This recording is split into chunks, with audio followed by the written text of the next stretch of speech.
And we are live. Hello, everybody. Good morning, good afternoon, happy time zones wherever you might be. I'm Emma, and welcome back to the House of Hubris on twitch.tv/Saracent. And welcome as we finally catch up with what everybody's been talking about for the last month or two and play the massively well-reviewed classic RPG based on the popular tabletop system.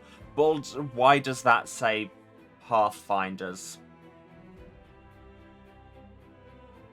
This is the wrong...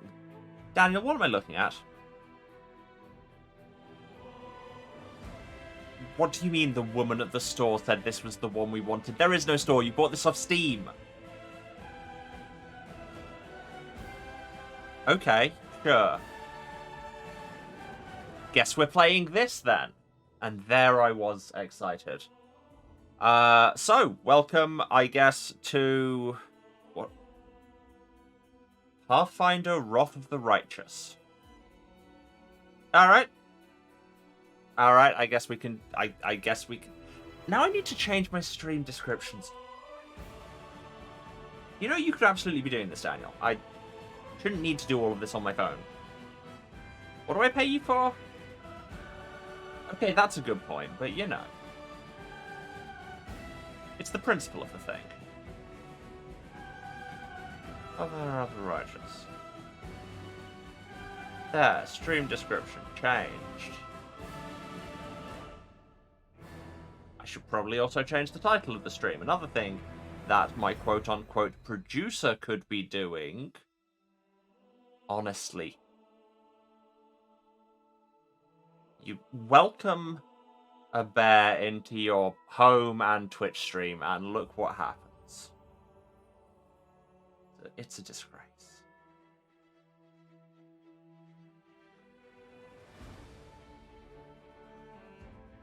Alright. Stream is updated. Guess this is what we're playing. Me catching up with actually current big games is clearly going to have to wait. Let's get into this. I had some character concepts in mind for the game we were meant to be playing. Daniel, don't make me come back there. But seeing as this is what we've got, we'll see what we can do. Main story: join the struggle against the world wound. Yes, I know. I broadly know the Pathfinder setting. I've played 1.5 paths of the card game, and I live on the internet. Join the struggle against the world wound, the epic war between Galarian and the Abyss that's raged for more than 100 years. Up to now, the Crusader armies have barely managed to curb the overwhelming enemy forces, but not for much longer. The Demon Lords are preparing to strike a decisive blow. You'll have to harness mythic powers, take command of the 5th Crusade, and lead it against the demonic hordes. We kill in demons. This is a Doom game, right? Game difficulty. With an impressive amount of granularity. I approve. Let's just leave it on normal. Let's leave it on normal. Let's get some of this cack off my glasses. I swear I cleaned them just before we went live. How does this happen?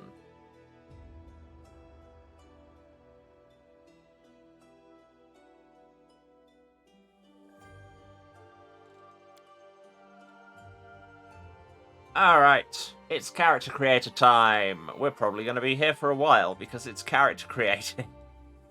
We're going custom because of course we are. All these faces. It's weird that it... Oh, Jesus, even more faces. And Kingmaker... So presumably these are actual NPCs from Kingmaker who presumably could turn up.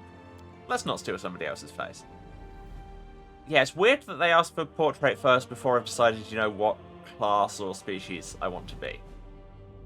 I'm going to leave it here because we can come back. We'll come back. I'm sure we can come back. Character class. Pathfinder's got a lot of these, and these all have subclasses. Oh god. Alchemist, Arcanist, Barbarian, Bard, Blood Rager, Cavalier, Cleric, Druid, Fighter, Hunter, Inquisitor, Kineticist, Magus, Monk, Oracle, Paladin, Ranger, Rogue, Shaman, Shifter, Scout, Slayer, Sorcerer, Warpriest, Witch, or Wizard. That's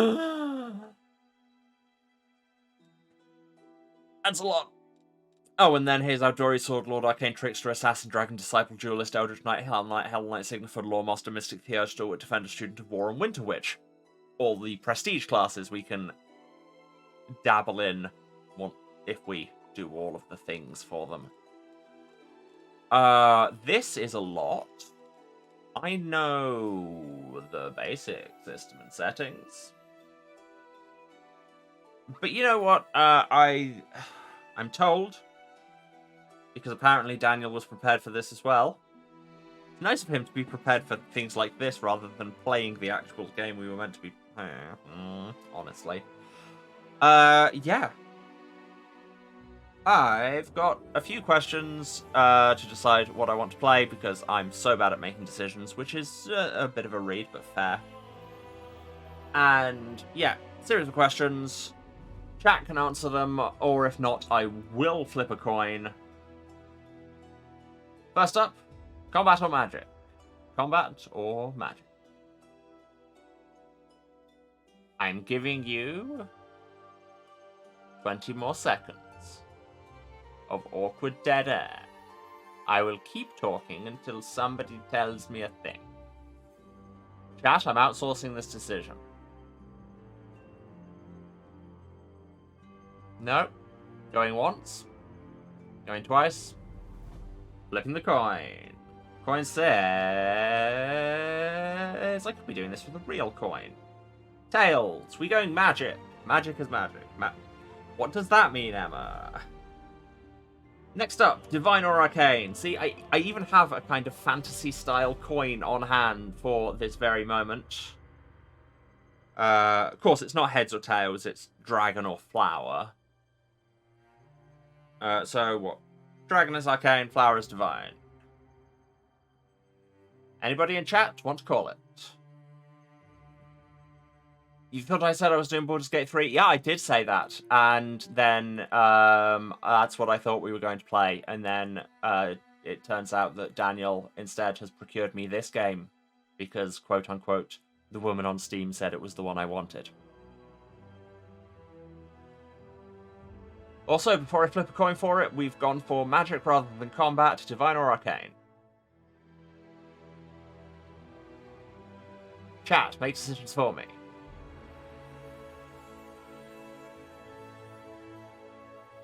Don't make me keep talking. Flower it is. So, what did I say that was? Divine? Okay. Final question. Dragons or dinosaurs? It's weird that it's given me this question, but apparently this will answer everything I need to know about my character creation. Dinosaur. Got it. So that means we go... Primal Druid. Primal Druids hone their spiritual and magical connections to nature's largest creatures, especially dinosaurs and megafauna, revering these massive creatures as living relics of a primeval time when all creatures were more in harmony with nature. Dragons are neat, but dinosaurs are way cooler. This is a correct take. Plus, you know, a dragon's a dragon, but there's so many kinds of dinosaur. So, tell you what, let's look at the general druid description. Guardians of balance, nature and elements, have access to the most powerful divine magic. In a battle, druids can empower their allies and animal companions, summon creatures to aid them, or control and weaken enemies. Can form a type bond to an animal to gain a companion, alternatively bond with a domain to get spells. Transform into an animal with wild shape. And spontaneous summoning. We have a limited number of spells per rest, but we can spend our prepared spell slots to just do a summon instead. And we have to be some flavour of neutral. And then, what do we have? So we no longer have nature bond, but we do have an animal companion. Okay, so we get an animal rather than a domain. And primal size! Adds a large person to our list of spells. We can just make people bigger. And is our animal companion a dinosaur? I mean, it'd be a bit of a weird personality quiz otherwise, now wouldn't it? So we can make people bigger, and also we can just burn our prepared spells to always cast primal size. Cast an enlarged person, whatever. Cast big. If we stop being some flavor of neutral, we lose all our druid stuff and our dinosaur. Druid proficiencies: club, dagger, dart, quarterstaff, scimitar, scythe, sickle, short spear, and spear. Also proficient with all natural attacks of any form they assume with wild shape. I cast Lord. What? Indeed. Yep. Proficient with large and medium armor, but no metal. Armor, but no metal. Can also wear wooden armor that's been altered by the Ironwood spell. Proficient with shields, but again, only wooden ones. Interesting. And we don't have nature sense anymore. Ugh. And yes, spontaneous summoning, we can burn prepared spells into animals. The class is restricted to an alignment. Does D&D not do that anymore? Pathfinder is still, to my knowledge, doing that. Druids have to be some flavor of neutral. They've still got paladins, have to be lawfully good. All those good things. And when I say good, I mean... Okay, next up, species. Daniel, did we have something on the personality test for this? What do you mean you assumed bear would be an option? When has bear ever been a... No, we can't make a bear. I mean, we can probably turn into a bear. We're a druid, alright? Your plan worked. 3.5 was the last one to alignment buying classes. Yeah, no, that... I approve moving away from that, to be honest, because it allows a lot more breadth. Like, I mean, evil paladins. If you can have evil gods, why couldn't you have evil paladins of them? Oh, right, let's make some kind of decision. What do we want to be? So we have human. They're good at the general stuff because we don't want to just say something concrete about humans. Elves, who have elf eyes, elf magic, which makes you better at Arcana, which is not a thing we're doing.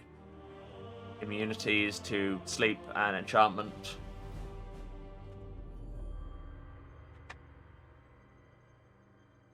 Paladins in 5e aren't powered by gods, they're powered by dedication. Oh yeah, that's a new thing, isn't it? I've read the 5e book once or twice. Familiarity with elf weapons and unique racial traits. Bit of a teeter-iron concept. We have dwarves. They're short and slow and steady and tough and hate orcs. Is it me or is that weird? When half-orcs are literally a playable race, to have racist against orcs as a species trait baked in. That weird to anyone else? That feels weird to me. We have gnomes. They're even smaller. And they hate reptile people. Who, at the very least, aren't... Yeah, clerics powered by faith, paladins powered by dedication, warlocks powered by pact to some kind of other thing. I mean, that is the character I'm running if and when our D&D game restarts. So, I know about warlocks at least. So, gnomes, keen senses, hate lizard people, resistant to illusion, gnome magic, good at casting illusions, obsessive. Warlocks are story fodder? Yeah, I mean, why did you think I went for them? I love that obsessive is just you're good at knowing stuff. But the icon for it is that kind of deep existential despair face. And really, as a quizzer, I can relate. And they're slow on account of being small and obsessive brackets autistic. I mean, yeah. We have halflings who are even smaller. But fearless and good at athletics and just lucky, I guess. Half-elves, who have all the genericness of humans and some of the look I'm special of elves. Half-orcs, who are very large and good at fighting. Aasimar, descendants of some kind of celestial. Tiefling, descendants of some kind of infernal. Wait, is infernal the... No, in Pathfinder, infernal is just demons? Or just devils? One of the two. Is this built on first or second? Daniel? We think it's second. I mean, what? This game came out... 2021, I think?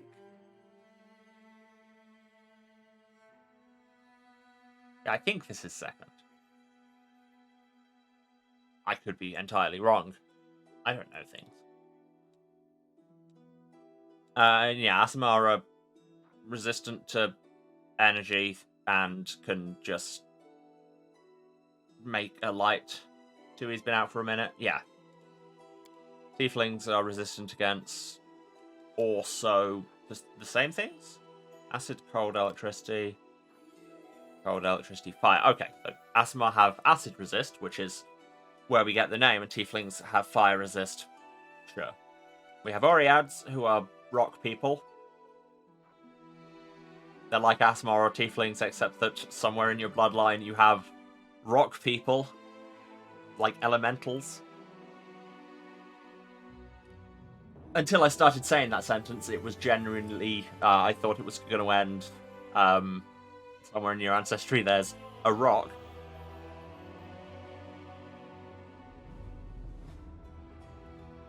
We have Dhampir, who are half vampires, and precisely as, you know, emo and shonen as that sounds. Progenies of both horror and tragedy. Made on first because... Oh yeah, because it's a sequel to Pathfinder Kingmaker, which came out longer ago and would also be on first. So yeah, presumably just engine compatibility. Or Kitsune, who are fox people. Fox people. And they can also turn into human people. And they can't bite people when you're a human?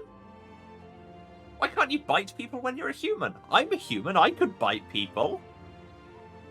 Like, granted, I might not be able to bite people as well as a human-sized fox could, but I could still bite people. Humans got teeth. So what the hell should I go with? I mean, just from the whole obsessive brackets autistic comment, I'm leaning gnome. But hey, what are we thinking in chat? Children bite people all the time. Exactly, even a child can do it. And yet, adult Kitsune is like, oh no, I only have human teeth. I can't bite people. Disgraceful. Chat, what should our druid who possibly turns into a bear and also has a pet dinosaur be called? Not be called. We'll argue about what they're called later. / I will come up with something stupid. Fight, aka unarmed attack. Exactly. I need a species. I mean, gnome that turns into large dinosaur feels fun. And ironic, given their hatred for reptilian humanoids. Sure. I don't love that we have strength -2. What do druids cast from? Druid spellcasting thing is wisdom, which, I mean, we don't have a penalty as a gnome. What's another 3.5 thing? Having the racial stats? Because not all the species do it. Humans don't. Half-elves and half-orcs and... yeah. Only the elves, dwarves, gnomes, and halflings have racial stat penalties. Which, yeah, it's weird. But they also get one more positive than others. Other like human-based people just get +2 to one of them, and all the wacky races don't have any. So yeah, the -2 strength isn't great, and no mod to wisdom. And just out of interest, who gets a natural wisdom mod? Just dwarves? Just dwarves? Sod it. We said autistic gnome druid. I think we're going autistic gnome druid. So what do we have to deal with? Keen senses, +2 to perception. Hatred against reptilian humanoids. Better at attacking reptilian and goblinoid humanoids. I've played too many Shadowrun games for me not to find the word goblinoid kind of racist. Dodge bonus against giants, which makes sense because it's small. Passive illusion resist. No magic if we cast any illusion spells. I mean, are there divine illusion spells in Pathfinder? I can't remember. It's been a while. We are autistic and get a +2 racial bonus on knowing things checks. We're slow because short legs. And, yes, we can have other racial heritage bonuses. And hey, let's read the thing. Gnomes trace their lineage back to the mysterious realm of the Fae, a place where colours are brighter, the wildlands wilder, and emotions more primal. Unknown forces drove the ancient gnomes from that realm long ago, forcing them to seek refuge in this world.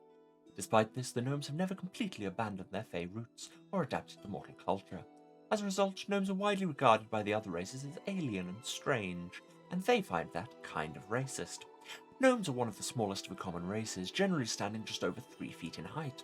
Their hair tends towards vibrant colours such as the fiery orange of autumn leaves, the verdant green of forests in springtime, or the deep reds and purples of wildflowers in bloom. Similarly, their flesh tones range from earthy browns to floral pinks, frequently with little regard for heredity. Gnomes possess highly mutable facial characteristics, and many have overly large mouths and eyes, an effect which can be both disturbing and stunning depending on the individual. Did Pathfinder grab the D&D lore about gnomes where they collect names? I don't know.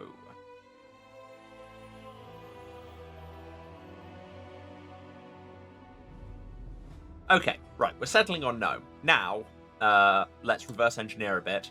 What gnome pictures do we have, and do any of them look like they could be druids? That's a dwarf. That's a possibility. Like, she's, looks like she's probably wearing metal, but we can choose not to listen to that. Also, I think it's just illustrative doodling, but the board around the picture, that word just there, is it me or does it absolutely look like it says tortilla?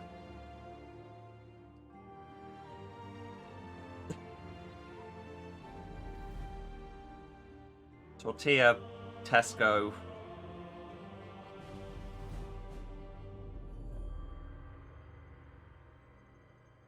Rionas Cuties, Glenn Ostrovsky, etc. Yeah, no, this is... I know you probably can't tell from there. It's much smaller for y'all than it is for me. But hey, that's my brain. That's a half-orc. That's... I think I know this dude. That's a vampire. That's an Aasimar. That's more druidy, but too tall. Tiefling, dwarf. Wish you could manually filter these. That is probably meant to be a halfling, but could go either way. I mean, whom's among us? That's a gnome, but looking far too clericy and wearing a whole bunch of chainmail. We're not going to take this character design, but this guy's a vibe. Aasimar, half-orc, elf, some dude. Also kind of a vibe. I do like this art. Too tall, too tall. Too glowy. Some dude. Some dude. Some extremely some dude. That red dress was great. Yeah, no, I love that look. I mean, I guess we could just retcon and say that that's quite zoomed in. But yeah, not a no. But yeah, it's a hell of a look. Elf. Orc. Some dude. Some dude. Wait, this is just a Starion we have at home.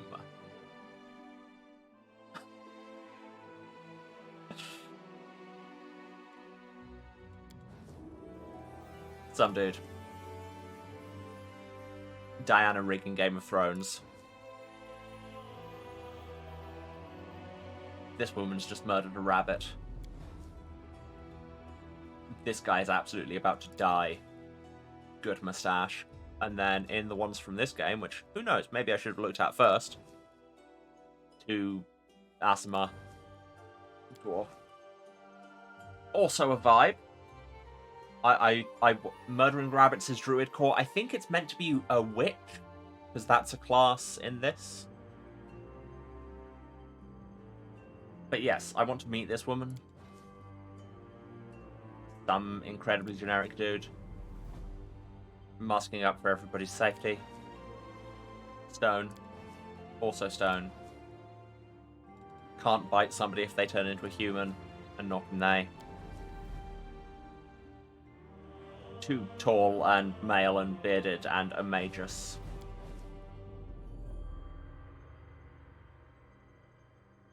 This man thinks he's the edgiest person alive. This man is about to invite you to have dinner with his 18 cousins. It will be very long. You will learn about several international incidents that you never knew their family somehow caused. And then he is shot by this man.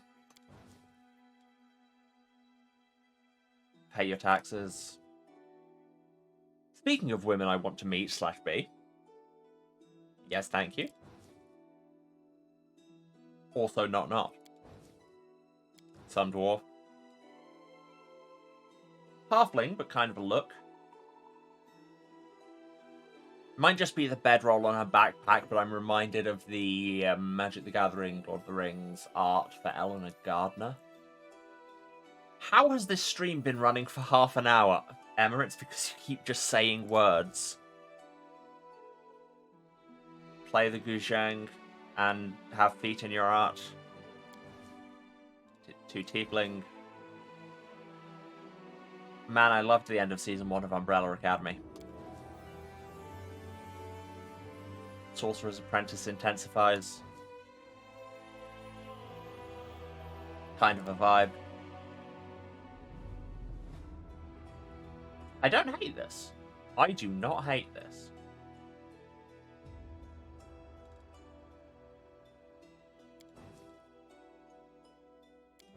Orc.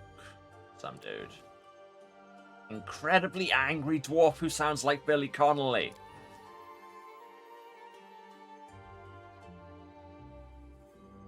This man and his 3 partners just saw you from across the bar and they really like your vibe.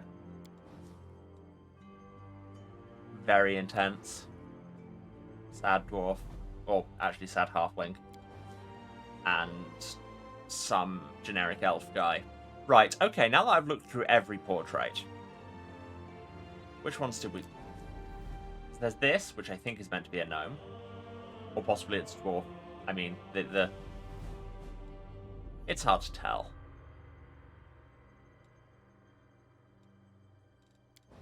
Or there's this one. Just from being kind of in the woods in this one, and also the side shave. There's not a lot of druid art. Yeah, I mean, this is clearly meant to be a rogue. But hey, druids could have a reason to use string. Yeah, there's not a lot of art for characters in general. Like, given the massive variety of species and design and class you can get, there could be a lot more art. But then art is expensive. You can import custom art.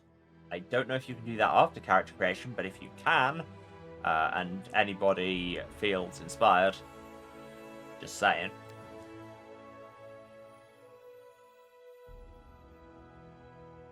I think that's actually meant to be a halfling. You can tell by the way they always have toes.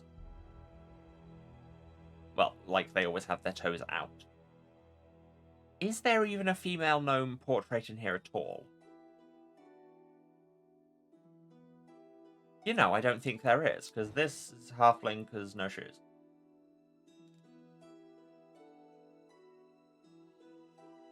Although I guess we could call that a gnome. I mean, like I say, the exact scale is hard to judge, and hey, druids can sometimes not wear shoes. Alright, so we have a choice between ponytail, knives, and string. The three genders.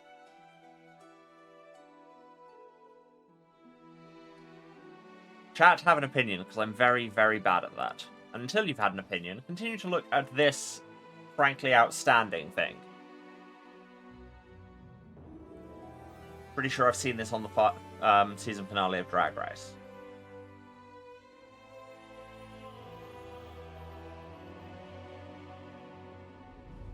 Don't make me set up a Twitch poll to chat. Just give me ponytail, knives, or string.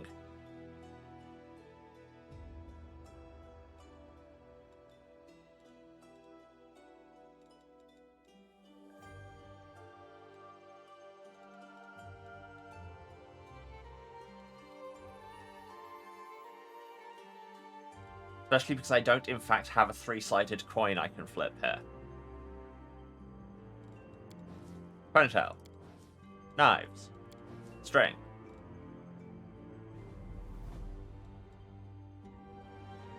Nobody says anything in the next 20 seconds. I'm just going with one of my choice.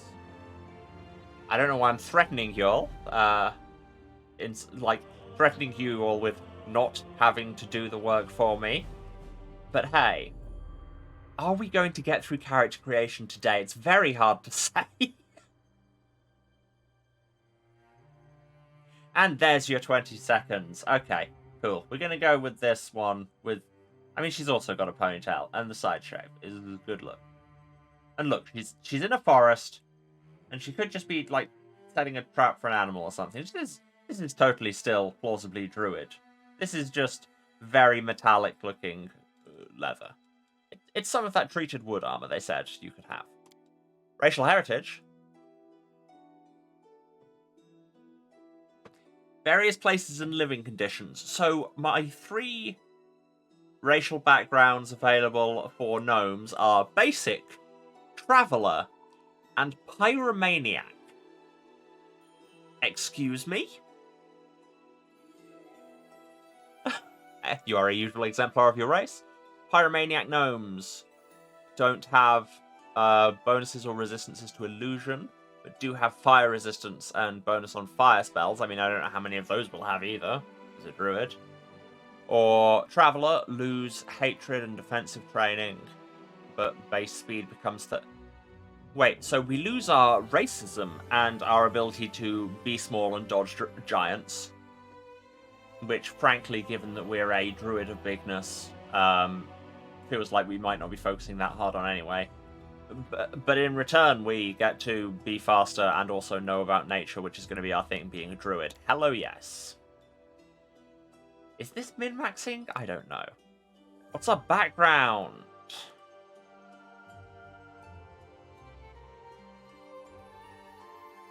Why does it say possible selections, none, or urban hunter? I have all these options. I am confused. Right. So, this is what, who we are before we went into just full-time druiding?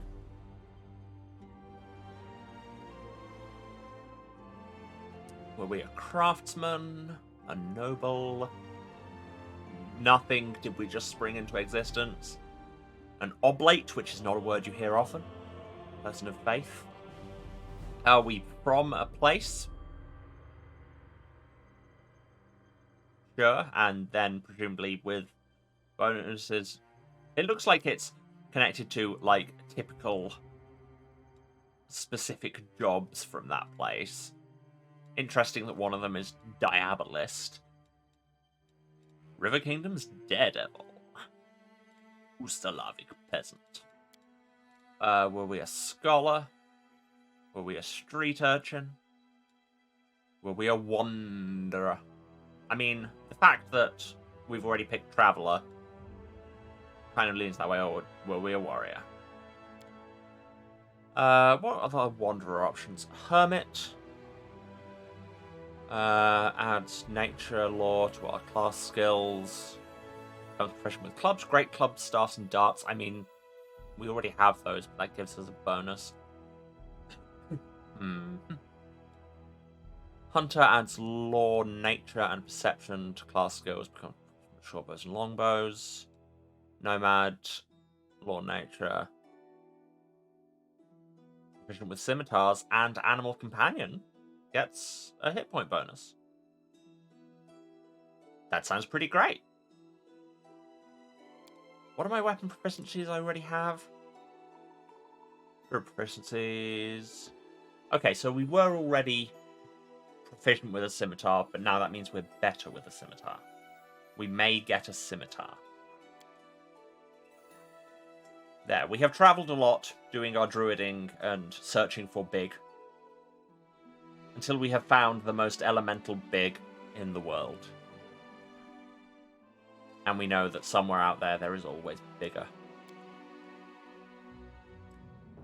It reckons we might want some wisdom, you think? Given that that's our spell slots. So yeah, this is your basic D&D splat.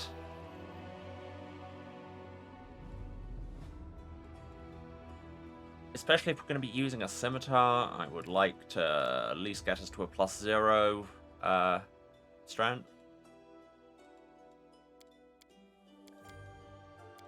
Okay, get a +3 wisdom. I always like being able to do the talkie options. We've said autistic quiz gnome, so I'm thinking intelligence. Sure. Sure, this is a splat. Let's go with that. I just kind of did that on vibes. So, no real bonus to strength. Dex is our ACs and saving throws, which, sure, okay. Maybe I should have put more in that, but here we are. We've got a whole 10 hit points. But hey, we're good at knowledge. And wisdom. Which, frankly, means we're not a quizzer, because every quizzer I've met who is high intelligence is vanishingly low wisdom. And yes, that's a self-read. And reasonably high charisma. Sure. Right, determine our skills. Okay, so how do class skills work? Oh god, I don't remember enough It's been a very long time since I read any Pathfinder texts. So our class skills are athletics, knowledge, lore, and perception. Do we just absolutely dump into world knowledge?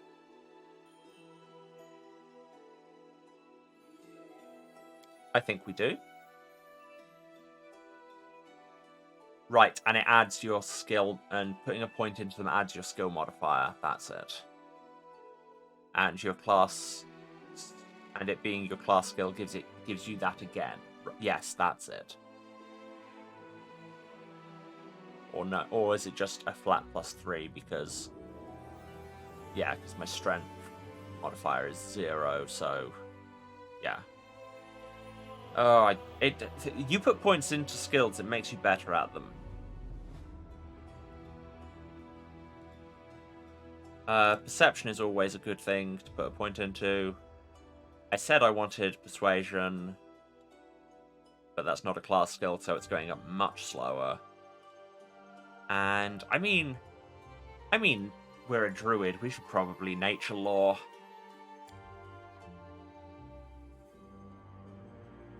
Oh god, look at us. We're insufferable. We get a feat. And you thought only halflings had those. It recommends spell focus. Any feature of the character which has the best impact on the character in the current environment. That's vague. Breadth of experience. +2 bonus on knowing things. Well, let's tie that in for the moment. Allied spellcaster needs other people to also have it. let me brew potions. That's a druid thing. Combat casting, I'm better at doing it when under attack. Deceitful. Die Hard.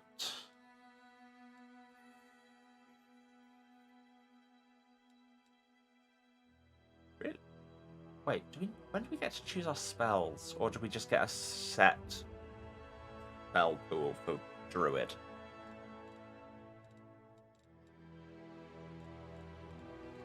Again, you may be able to tell that I don't know this system that well.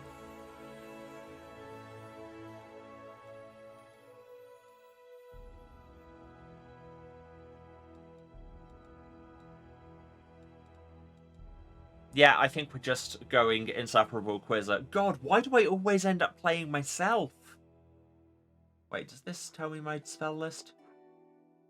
Ah, yes. Snowball, Cure Light Wounds, Nature's Ally 1, Acid Maw, Magic Fang, Aspect of the Falcon, Firebelly, Flare Burst, Featherstep, Entangle, Fairy Fire, Ray of Sickening, Stone Fist, Long Strider, and Remove Sickness. That's a bunch. Okay, great. I'm gonna have to actually learn how to do this, damn it. Anyway, yes, we're good at knowing things. That's what we do. We know things, and then we turn into a bear. So we picked Primal Druids, so our only options for animal companions are Mastodon, Smilodon, Triceratops, or Velociraptor. You love to see it.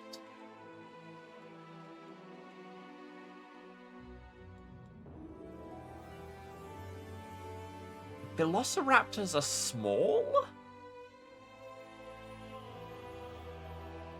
Like, people are medium, right?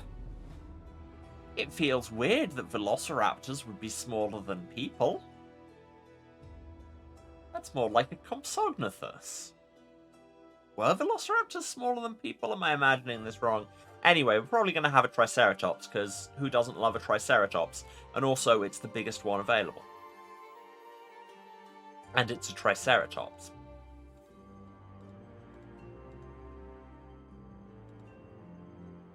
I mean, the Mastodon does seem to have better stats in basically every way. Yep. Yep, literally all its stats are better. But the Triceratops is a Triceratops, and we picked Dinosaur. The Triceratops will need a name. I'm sure we can work something out. Let's pick a deity. Because everybody has to have a deity to follow. Or, I mean, we can be atheists. Which, in Pathfinder, is explicitly acknowledged as, these people all know that the gods are real, because everybody knows that the gods are real, because the gods are very observable. But atheists just don't care. Or want to actually give them any respect.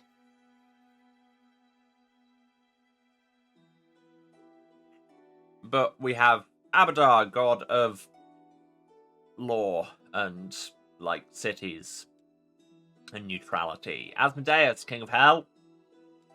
Atheism. Calistria, elves love her, goddess of lust and revenge. Caden Kalian, who, one of my, like, big personal favourite bit of Pathfinder lore is there's the Test of the Starstone, which is this some kind of mystic test, and nobody is entirely sure what it will entail, because if you go into it, you either die, or you succeed and become a god, which, like, 2 people have ever done, and one of them was Caden Kalian, who did it while blackout drunk and has no idea how, and then became god of alcohol and bravery, which is kind of a great lore point, I think. Desna, butterfly goddess of dreams. Eristil, a god of, what, shooting things and farming and hunting. You know, those things. The kind of thing you'd imagine for somebody whose symbol is a bow made of antlers. The God Claw. Pantheon of 5 deities, as worshipped by the Hell Knight Order of the God Claw. Okay. Sure. It was a little bit weirdly fashy. Gorum, god of battle. Gosra. non-binary god of nature. The Green Faith, naturalistic philosophy based on the belief that natural forces are worthy of attention and respect. That's cool. I mean, it would seem obvious to go for that for a druid, right? Gyrona, hag deity, just hags, just the goddess of hags. She's a hag who was so good at hag that she became a god. A non-binary god would be into dinosaurs. You are not wrong. I'm just going to keep going through the list to also see how many of the Pathfinder gods I actually remember. Because like I say, I played through a game and a half of the card game. And I say a game and a half, an adventure path and a half. I played it a lot. So I know some things. Iomedae, your classic kind of sun goddess. Wait, no, she's not the sun. Sarenrae's the sun. Damn it. Yeah, valor, justice, and honor. It says it there. Dinosaurs are going to be the shtick. Yes, they are. Irori, god of enlightenment, who was just some guy who basically meditated so hard that he became a god of his own volition. So, you know, the Buddha with the serial numbers fired off. Mashtu, goddess of monsters. Nethys, god of knowledge and madness. Norgorber, god of murder. God of murder. Who was also some guy who, and he passed the test of the Starstone without being enormously drunk. Pharasma, the first goddess, birth and death, and psychopomp stuff. Rovagug, who's very fun to say, and is the god of wanting to eat the world. Sarenrae, your actual sun goddess, and healing and all of that. Shalyn, god of love but not sex. She's very firm about that. Goddess of art, beauty, and love. And birds with really nice tails. Torag, god of making things. Urgathoa, goddess of excess disease and the undead. And, oh yeah, she's the necromancer one, who became a god by just deciding not to die, or not to stay dead. And Zon-Kuthon, god of pain. And is he the one that's trapped in the moon? Is he the one that's trapped in the moon? Am I misremembering that? That might be a different piece of lore I'm thinking of. Or is it Rovagug? No, Rovagug is sealed under the earth. I think Zon-Kuthon's in the moon.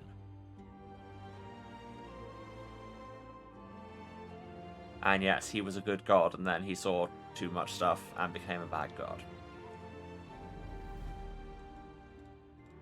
Anyway.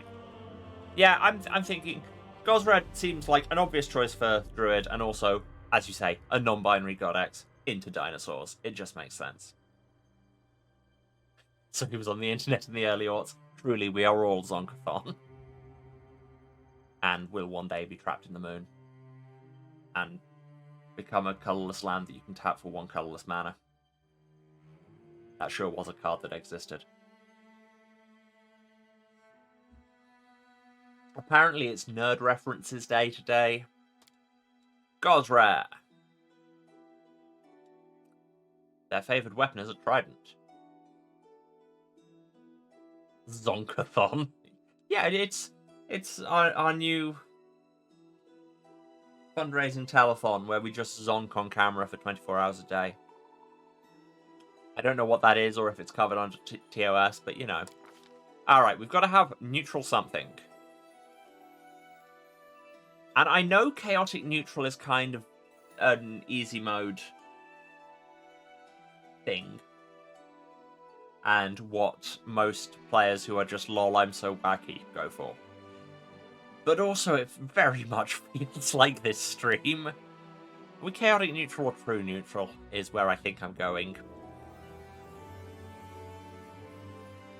Let's go true neutral. Just I can occasionally just do other things.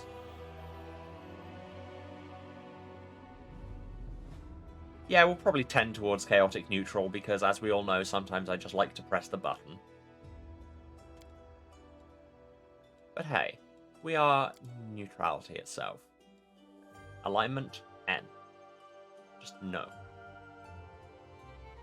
Alright, time to design our girl. I will try and at least vaguely base her off this picture, as much as I can. Body type. Not a huge amount of variation. Let's go with the slightly thicker, just because, you know, why not? Face.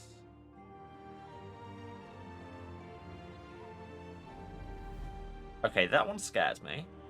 Not a fan of that one.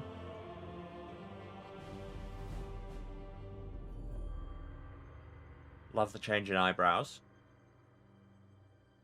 Basically, how pointy do we want our chin to be?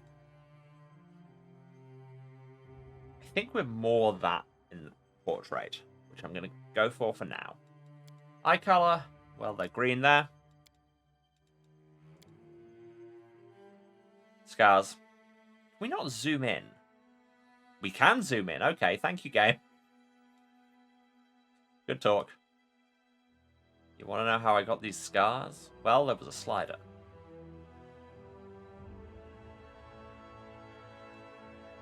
Oh.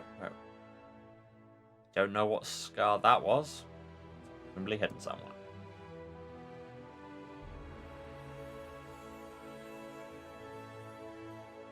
I feel like we should have at least one kind of dramatic scar, because, you know, for somebody who tames dinosaurs and has canonically been through the world and seen things, I feel like we should have had at least one close brush with one.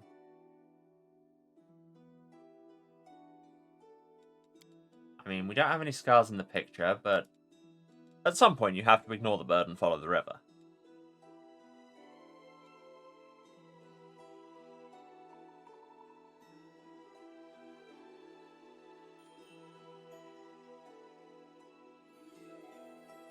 I quite like that one. Just a little half moon. What's the hair like in that? What? No. I'm not going anywhere. Well, actually, that's not true. In a few minutes, we will be going on break. Deshomaru scars. I know that's a reference to something, but I can't think what. Is that Naruto? I can't remember.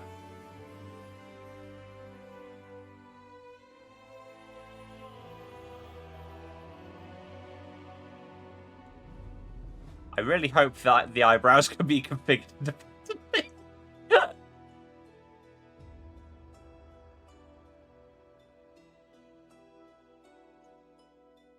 Now, it's not what's in the picture, but oh my god, that's an incredibly gay haircut. Brackets kind of complimentary. Inuyasha. Right, yes, I never really got into that. Big hair. Sideswipe pixie thing. We do have the side-shaped ponytail that we have in the picture, so probably that. Emo. Choices made. Or I abstain from the concept of hair.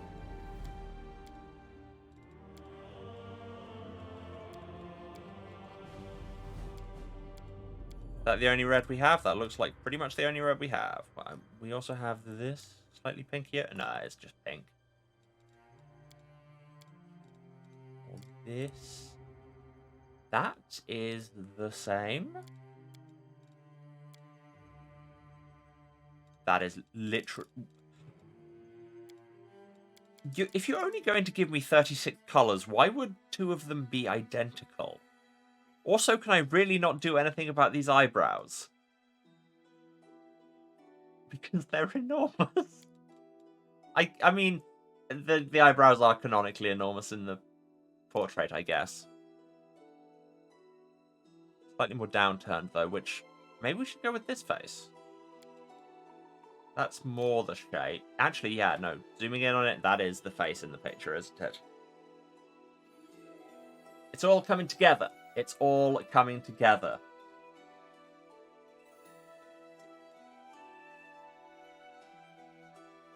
Oh god, there's so many options for war paint. Is she wearing any in the thing? No. In that case, I'm electing to not. Yeah, god, there's some real options. Although, we could use it to just put some makeup on, if we so wish.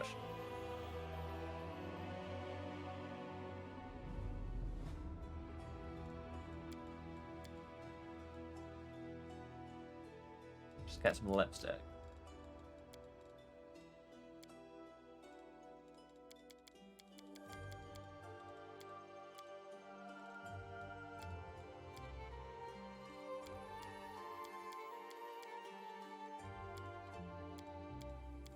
Nope, on second thoughts, I hate that look. Oh god, okay. Well, I joked about it, but we're not even out of character creation, but I do have to take a short break because Twitch wants to do a capitalism as it does so much. So, hang tight, I'll be away for a few minutes. I'll go and get some more water and everything. You all should do the self-care things too. Have a drink, have a snack, get up, move around. You know, go say hi to a human who hasn't just spent an hour staring at a gnome. And yeah, I will see you in a few minutes when we will, in theory, start the game. Love you all. See you in a few. And we're back. Hello, everyone. Right. What did we get? Where were we? Oh, yes, we decided against war paint. Do we have a tattoo? There are so many options.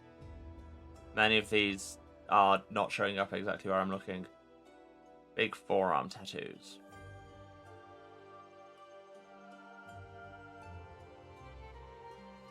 See, I'm not a huge fan of sliders like this where you just have the slider to decide between things and and you don't have names for them or anything.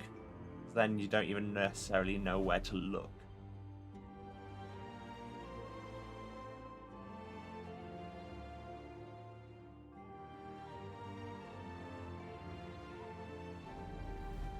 I can't decide if I like the tattoos or not.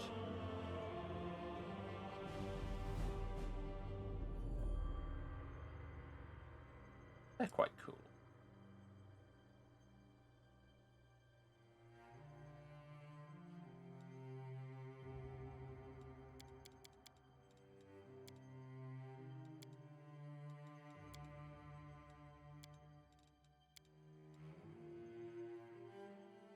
And we can't say for definite that the portrait doesn't have them, because the forearms and the backs of the hands, not on camera.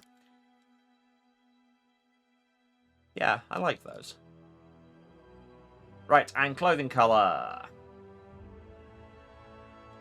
So on here we have kind of green with teal accents. So, like, either 32 or 33 here. I think 32.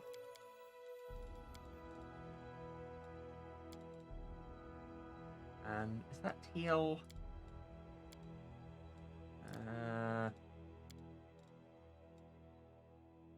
Is that teal? That's more blue. That's too dark. Yeah, because it's a light blue to teal. So maybe 38.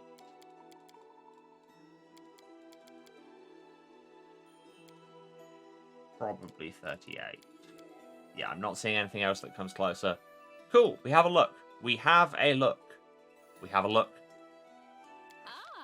And now we must have a sound. Let's listen to all these voice actors. I'll take care of it. I did it! The road calls me. I'll take the bait. May I see your entrails, please? This actress had fun. I will see this through. Contemplate on your mistakes. Yeah. I stand ready. Strike with all your might. This doesn't suit me. No, I don't think it does. I feel faint. Let us be careful. My skills exceed yours. I don't want my voice clips to be telling me to be careful. Chat do that enough. I won't take that. None shall escape. Out of my way! Again? Somebody enjoyed their job. Heal me quickly. I'm a fan. I lead, you follow. Let's move already.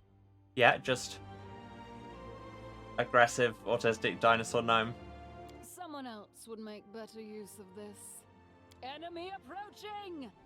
No mistakes. Why are the pragmatic people English? This will hurt. I'm wounded. Nah. Adventures are exciting. No. This is my chance to run. Your luck's run out. What's that glitter? Cover me! In glitter? It was too stereotypically gnome. I won't take that. Out of my way! I quite like that, to be honest. Little ball of anger. Heal me quickly. I lead, you follow. None shall escape. Yep.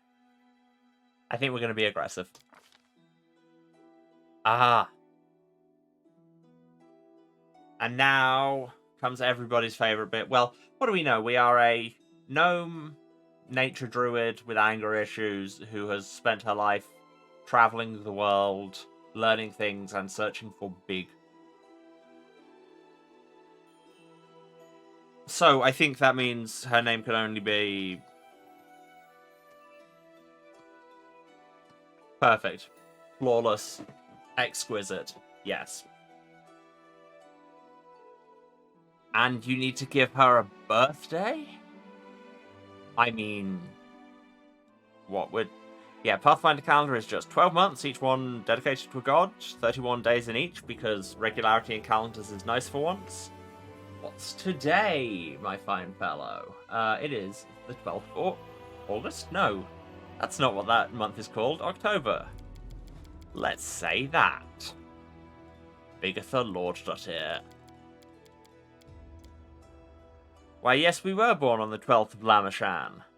Why do you ask? I won't take that. What? What won't you take? These are our abilities. Yeah, these are just kind of your standard things that everyone can do.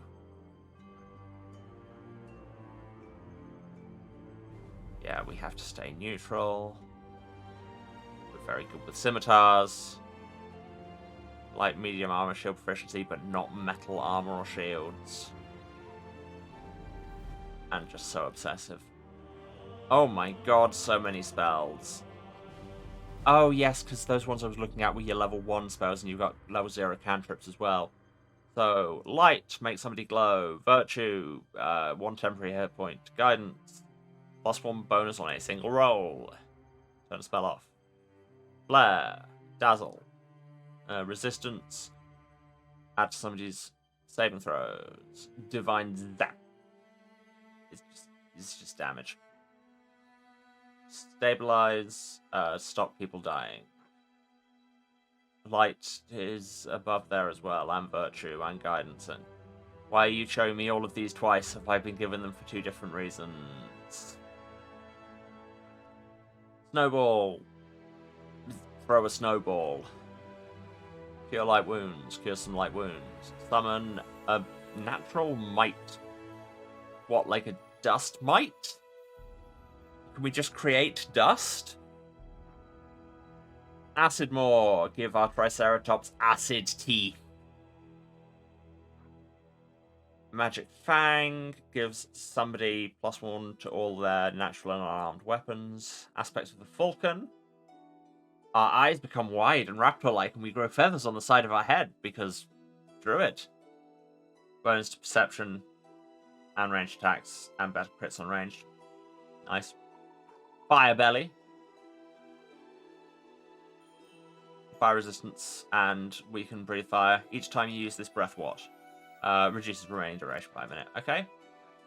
Flare Burst. Dazzles people, but in an area. A Feather Step. Move over to rain easily enough. Yes, I know I'm reading my entire spellbook at this point, but I just want to kind of get in my head what options I have. Entangle for rooting people. I played MMOs. Fairy Fire basically marks people to stop them doing stealth. Ray of Sickening sickens people. That makes sense. Cool. You're not going to give me a tooltip to say what Sicken does? Sure. Cool. Great. Stone Fist. Turns our stone... No, Emma, the other way around. It doesn't turn our stones into fists. Turns our fists into stone. Possibly also our stones into fists. Who's to say? Long Strider. Walk faster, but we do have walk faster as a racial modifier. And remove sickness. Give people defenses against sickness. Nothing particularly exciting, but then we are level 1.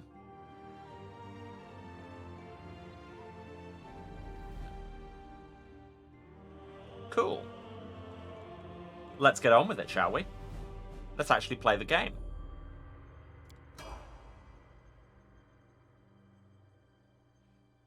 Art and tips on a loading screen? You spoil me.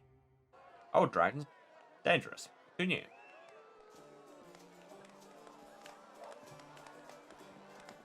This is the start of BioShock Infinite.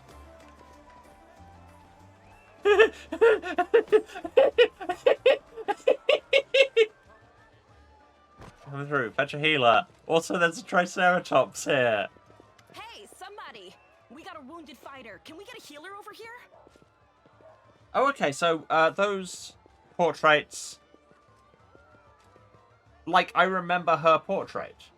This is the woman I was low-key thirsting about at one point.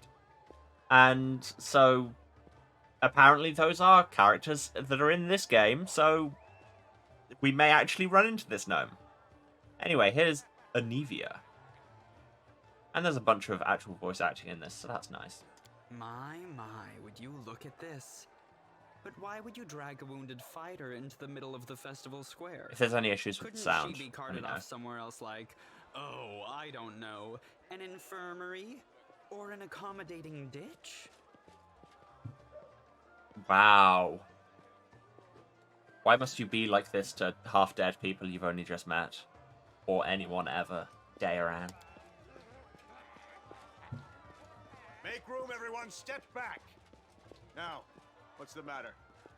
What happened to her? The wound looks nasty. Who did this to her? Okay, if I'm reading any of the narration, I need to either manage to very quickly fit it in those gaps, or just say it afterwards. You hear the stern voice of an elderly man, but you're so weak you can't even turn your head to look in his direction. Demons, Prelate. We found her barely alive outside the walls of Canabris. Oh, and for the record, all the things that are in purple, I can mouse over to read about. I'm not going to do that for the most part, because I feel like there's going to be enough words in this game already. Let's read about Canabris. Oh god, there's so much. Canabris is a city of glory, but not one of spotless virtue. Until the First Mendevian Crusade, it was a small town perched atop a bluff overlooking the West Selyn River. During the final dark days of Sarkoris, hysterical refugees splashed across the river and sought safety behind the walls of Canabris. At first, these refugees were allowed in unquestioningly. However, a Lilitu demon named Minago entered Canabris magically, disguised as a refugee. Once inside the town's walls, she revealed her true form and slaughtered dozens of citizens before vanishing in a cloud of greasy black smoke. After the Red Morning Massacre, as it was called, Canabris refused entrance to any except those who could demonstrate direst need. Individuals who fell under suspicion were turned away or executed on the spot. Canabris became known as a safe, but suspicious city. By the time of the Second Crusade, the leaders of Canabris agreed to house one of the ward stones to guard against the demonic hordes pouring from the World Wound. God, there's so many proper nouns here. This act ensured Canabris' role as a strategically vital city, key to the defense of Mendev. Yeah, there's a lot. Like I said, I'm not going to be reading all of these because, Jesus. But hey, that's presumably where we are. The walls, you say? Enemy doesn't usually stray so close to the city. Must fortify the defenses.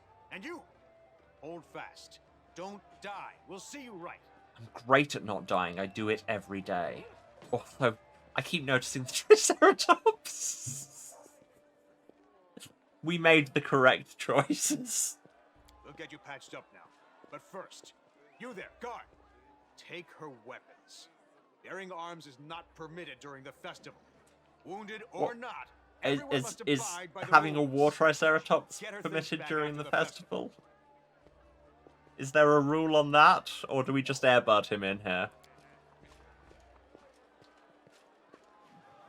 O Inheritor, leader of our troops, the sharpened edge of our blades and the unyielding strength of our armor, Iomade, I beseech you, grant your mercy, heal her wounds.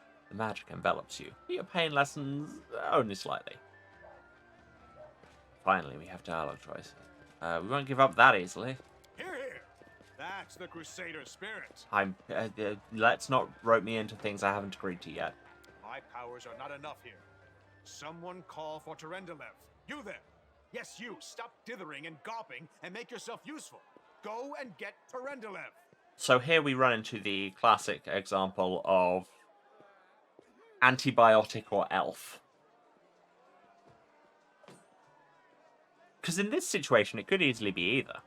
Prelate, surely there is somebody else here better suited to running errands. The lady raises her head in an affectation of surprise. How do we know it's just an affectation? Weirdly judgy narration? I'll get her! Terendelev!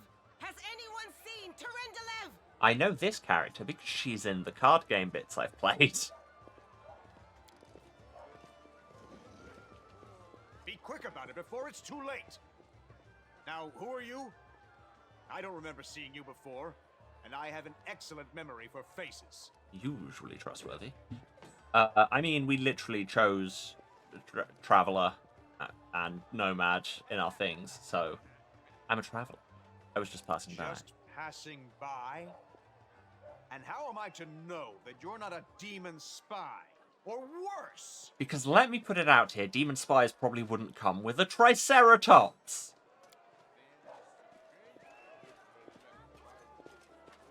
My dear Prelate, Very dramatic run you've please, got for there. the sake of the festivities, stop interrogating this poor woman. She's been through enough already. Go on. I'll take care of her. Yes, stop deceiving me immediately. All right, as you wish. You are our protector, and a dragon at that. So And I we shall chose defer to your dinosaurs? wisdom. But be on your guard. I've been informed she was wounded near Canabres. That means the demons are prowling just outside the walls. I mean, And the city is could have been wounded by crawling with something else. spies. Others may be able to relax on Did we this say it was holiday, definitely a but demon? not you or I. Not the defenders of the Possibly. city. Yeah, guard did. Muttering discontentedly, the old man walks on. Old men do that. Pry loose the grudging grip of pain. Cast off the veil of suffering flesh. Let light and life go forth in triumph Ooh, to greater repel the restoration. skulking shade of death. Great restoration. There.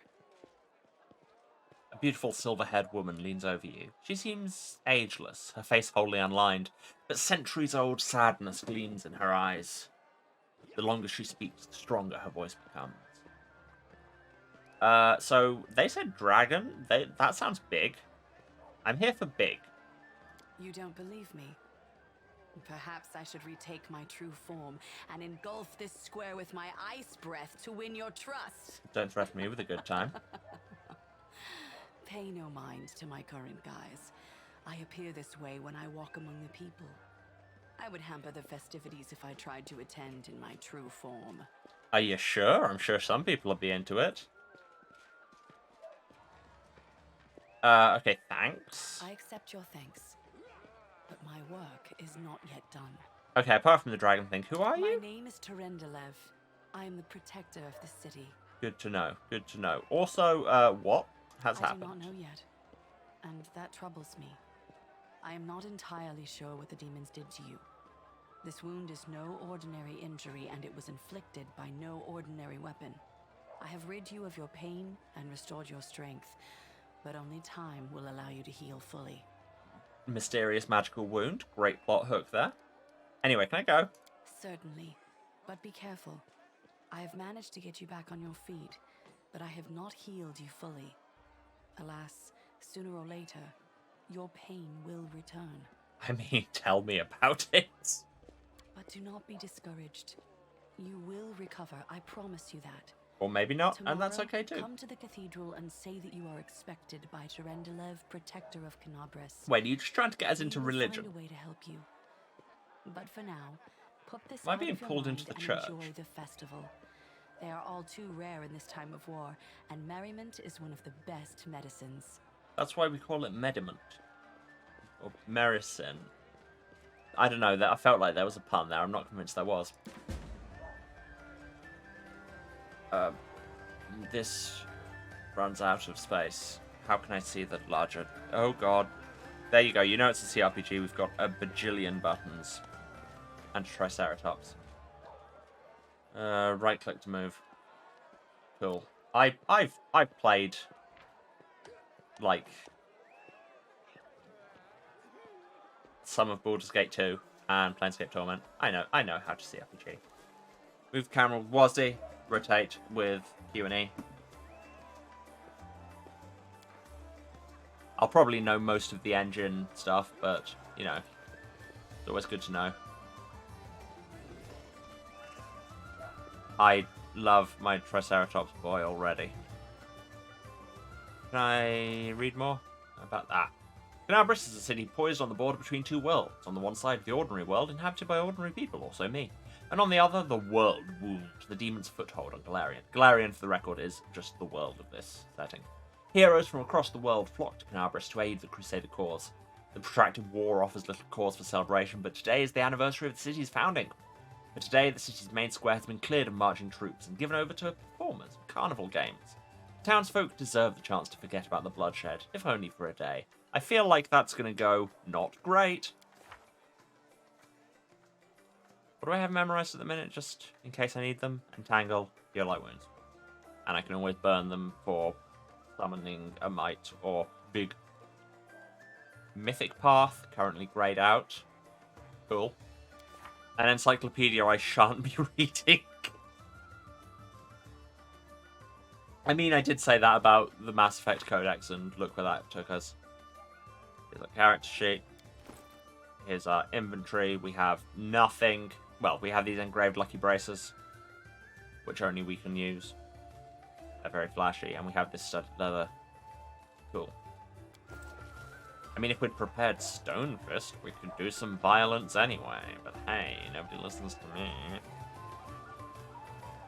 Or whatever the other unarmed attack spell we have is. Hello, citizen.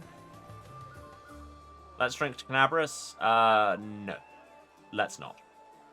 I will instead go this way with my Triceratops.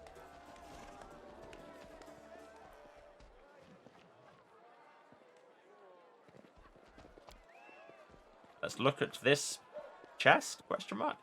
Contains everybody's weapons. Good to know.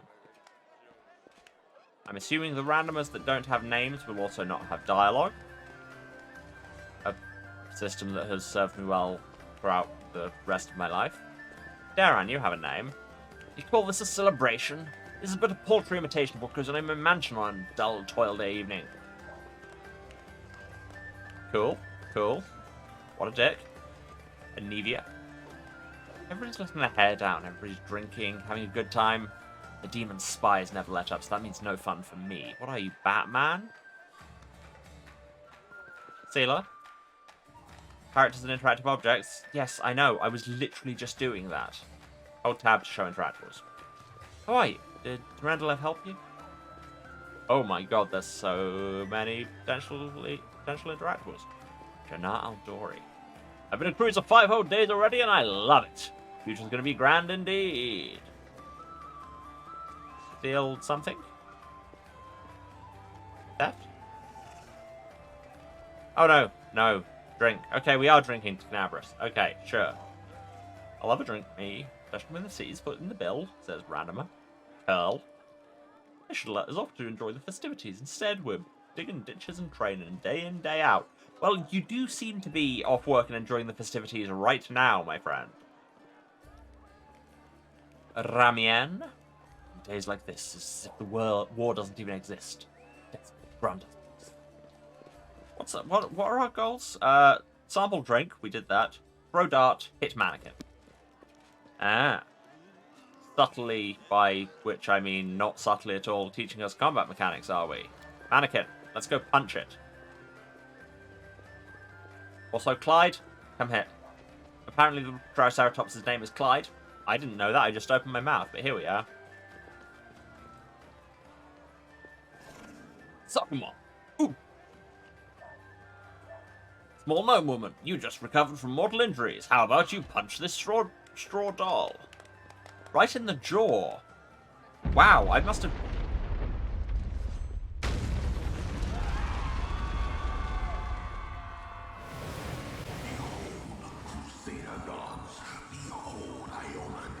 We punched the mannequin so hard the world broke. Your city will fall to me. Your followers will feed my hunger. I did say this probably wasn't going to go great. So about those demons near Canabres. I think those demons may in fact be in Canabres.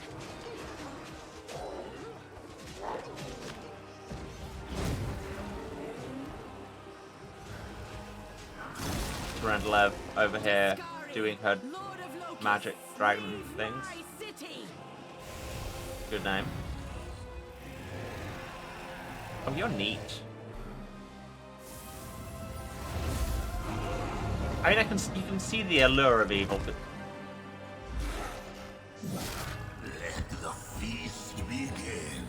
Well, rip to Rendelev, I guess. I mean, I should have included into this by the fact that she didn't have a portrait. Have fun, complete. There will be no more fun ever. We had a dragon.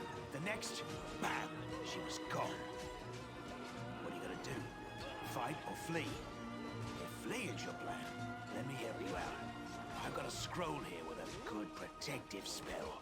The halfling's armor is splashed with blood, and he's armed to the teeth, with a sword, a blade, and a hatchet on his belt, and a crossbow on his back. Voice sounds familiar to you. Yeah, is he one of the ones who brought us in? Also, Discari, larger than an elephant. That's our one frame of reference. This towering insectile nightmare wields a scythe made of bone. His wings are swarms of biting flies, and his inhuman eyes glitter with cruel intelligence. Discari, demon lord of chasms, infestations, and locusts, is believed by many scholars to be the usher of the apocalypse. He carved his realm from the raw matter of the abyss using the great scythe Rift Carver. I mean, good name if you're doing that with it. A weapon he crafted from the remains of the strange creature his father Pazuzu mated with tens of thousands of years ago. Bit weird. Discari and his cult long plagued the northern nation of Sarkoris, where his cultists were eventually driven into the Lake of Mists and Veils by Araden. Yet upon Araden's death, Discari's influence on Galarian ripened first, transforming Sarkoris into the demon-haunted world. Also, he looks really cool. Anyway, you're apparently familiar. Yeah, you have. You owe me your life. Oh, it is you. I'm the one who found you outside the walls and brought you inside to be healed. I see they patched you up. Good thing they did it before the attack, or else you'd have been done for. I mean, we just found out who Discari is. What's the situation? Who knows? Everything's on fire, crashing down around our ears. Place is crawling with demons.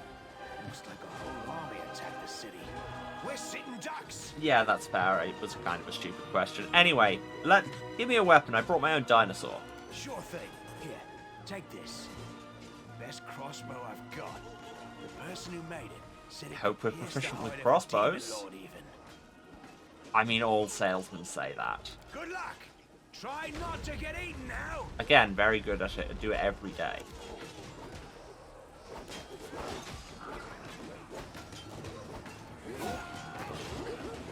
Yeah, I'm pretty sure we can take all of these on. We're a level 1 gnome with a crossbow. We're fine. A mortal gnat snaps its jaws at That the Lord crossbow of bolt was Locusts. actually remarkably effective. Fair play to that salesman, I guess. Behold, Iolade. Behold the death I sow. Big rip. Wasn't sure-footed literally one of our species' skills? You want this story to go differently? The silver Get the actual dragon game. Terendelev, the It defender says. of Canabras, fell in battle. Hardly surprising, as she had to fight the demon Big lord rip. Discari himself. He willed the land to part and swallow all who dared to stand in his way. But the war was still far from over. It's nice sometimes when other people will read the books for me. The festival has gone badly, but luckily we have Clyde. Just us and Clyde going on an adventure down to the end of this big tunnel. Any interactables I could miss? No. Let's go, Clyde. Corpses. Clyde taking point, which makes sense, given that I just have this crossbow. Oh, Anevia's over there. Neat. Neat beer. No? Oh, holy mother of... A small woman, which is relative, I guess, with messy brown hair, winces in pain, uttering a stream of curses through clenched teeth. She's pinned to the ground by a couple of weighty boulders. Hey, stay Oh, with me. and Sailor made it as You well. actually got pretty lucky. You fell down into a black hole. But at least you're not on your own. You've got a great companion. Everything's going to be just fine. Tell me something. Can you feel your legs? The young woman in knight's armor studies the rocks intently, clearly trying to work out how to move. We got experience for falling in a hole. I feel him all right. When say no to a little less feeling in him. My ankle's killing me, but my back seems to still be in one piece. My head, too. That's all that matters. Now, we're going to... Hey! Fancy meeting you down here. You're the one that Terendelev healed today, right? You aren't injured, are you? Will you help me get her out from under the boulders?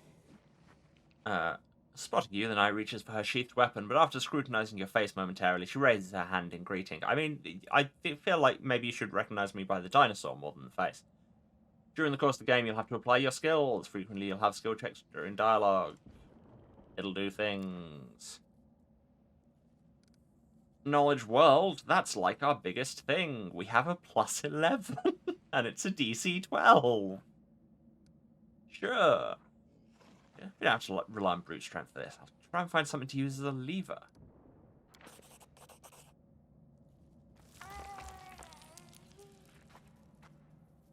Yay, we did the thing. We rolled at least a 1.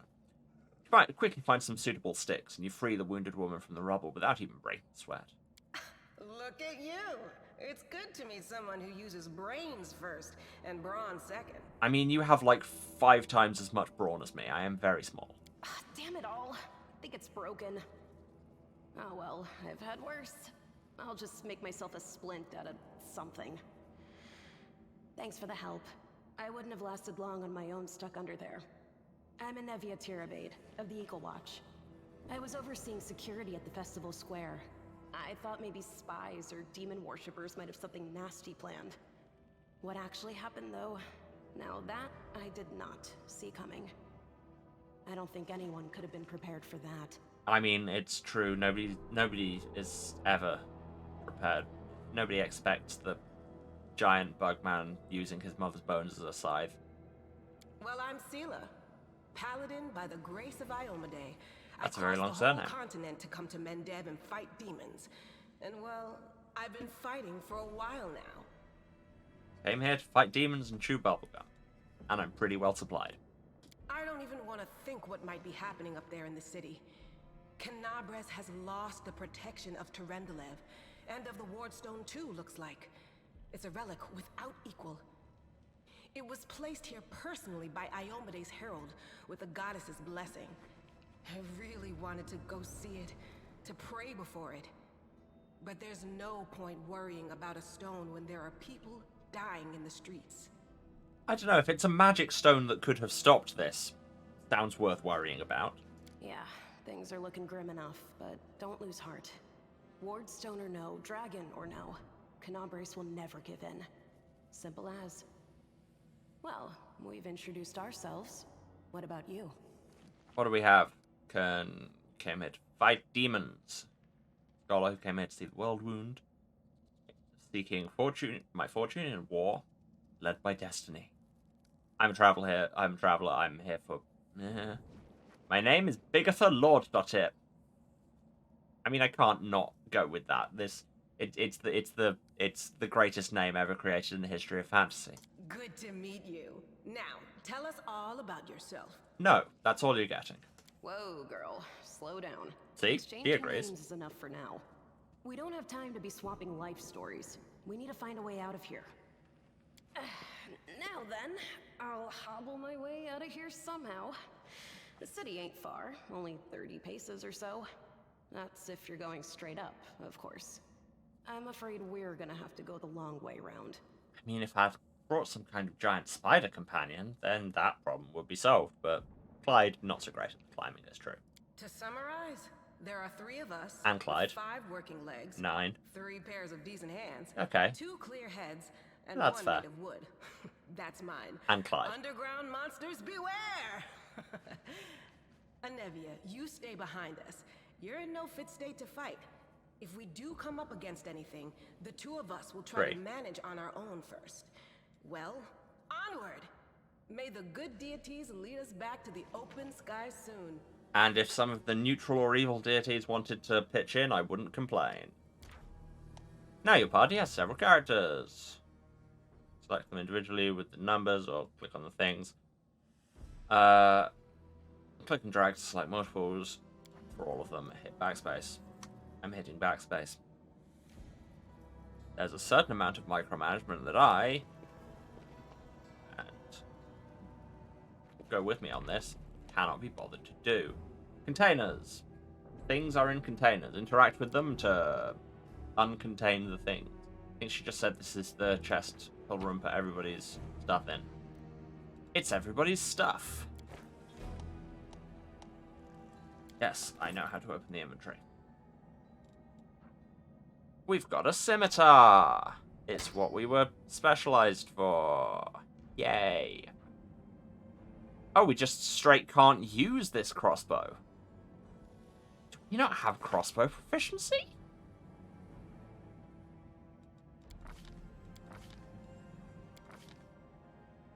Do we really not have crossbow proficiency?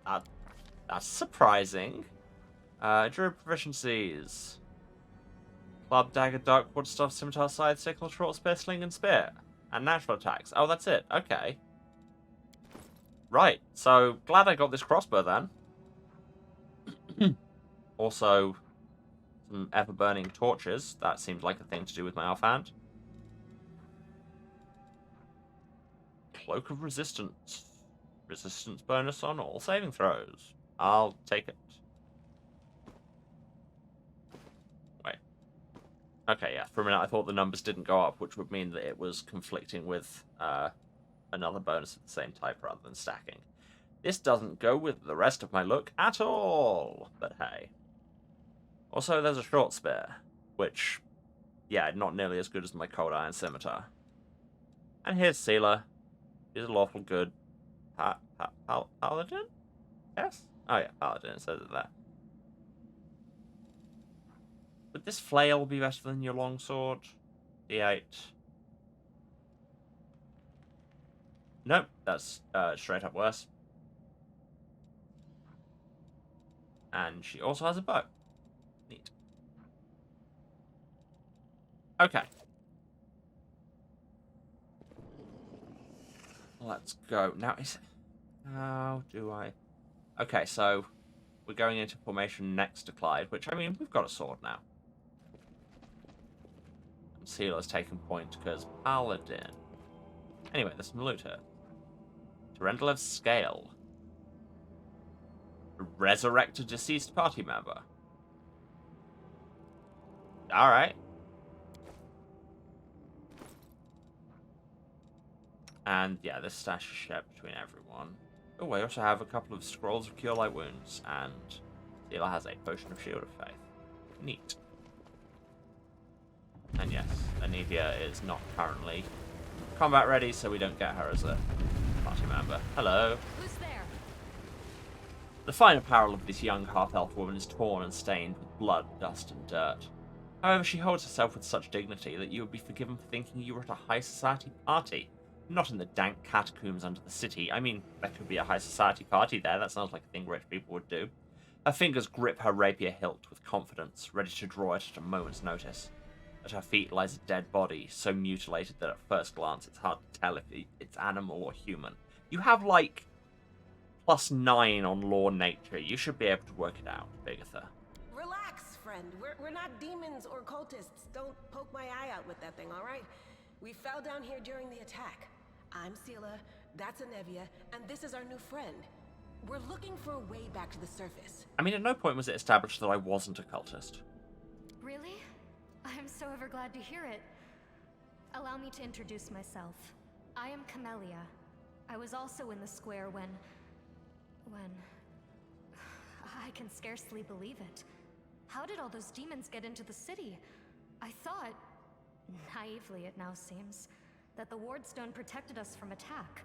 And Terendelev, I can't wrap my head around it. Yeah, she got stabbed through the head by a giant demon lord made of bugs. It happens. I can't argue with that. Right? We're fortunate to be alive, albeit underground. Daskari himself has come to Canabras. There's no mistaking that ugly mug. He did look fairly Terendelev distinctive. tried to fight him, but what could she do against a near deity? Even the Wardstone was no help. Our city used to be protected by powerful forces, but now... Anevia shakes her head. I mean, I say he looks very distinctive. On the scale of demon gods, I don't know. If I saw a identity parade of demon lords, maybe they all look basically like Daskari. We've seen how powerless they truly are. Henceforth, we shall have no one but ourselves to rely on, I suppose. Camellia finishes Anevia's thought with ruthless precision. So what's with the dead guy? I don't know. He must have been in the square when disaster struck. I tried to revive him, but he was already dead, sadly. Mm-hmm. That's so? He didn't get these wounds from the fall. Be on your guard. Whatever killed him likely hasn't gone far. Yeah, you might even be standing having a conversation with it. Again, I don't know this for sure, but she seems very shady. Hang on. I think I know him. His name's Aravashniel, the egghead from the library. He was a good lad, even if he was kind of stuck up. May his soul rest in peace. Rip Aravashniel for one out in chat. Anyway, who are you? Who am I? Yeah. Just an ordinary citizen who decided to take a stroll through the square on the day of the festival. But that's not what you wish to know, is it? You most likely wish to know whether I'll be a burden should you ask me to join your group. No need to worry about that. I can assure you that I am skilled with a rapier, and I also possess some knowledge of magic. She touches the polished snake skull amulet that hangs around her neck.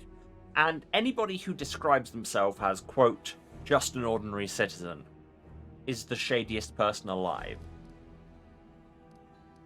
I mean, do you want to join up with us? Is that what you're getting at? Certainly. Okay. Survivors should stick together. It's only sensible. I'll be keeping several eyes on you. Prowling about in these caves. Clyde's got to as well. Anyway, let's keep moving. There's a way up That's right. somewhere. It would be the height of foolishness to survive a demon attack only to perish under a pile of rubble. Is foolishness the word there? I think that's a full-on Alanis, isn't it? Ironic. Let's see if this poor bloke has anything useful on him. Not to sound like a heartless brigand or nothing, but we kinda need all the supplies we can get right now. Little pet peeve here, and I know this is probably a very me thing, but if you're going to use Lexis that sounds very natural in a British dialect, maybe get a voice actor with the right accent. American people saying things like, this poor bloke, or he's a good lad, always just sound really weird to me. Well, it has Cure Light Wounds. Great. To use it, click her. Click the spell icon. Cool. No reason to Oh, pause. see, what abilities do I have at the minute? Entangle, and I also have Cure Light Wounds. Or I can burn either of those for Summon Nature's Ally or Make Big.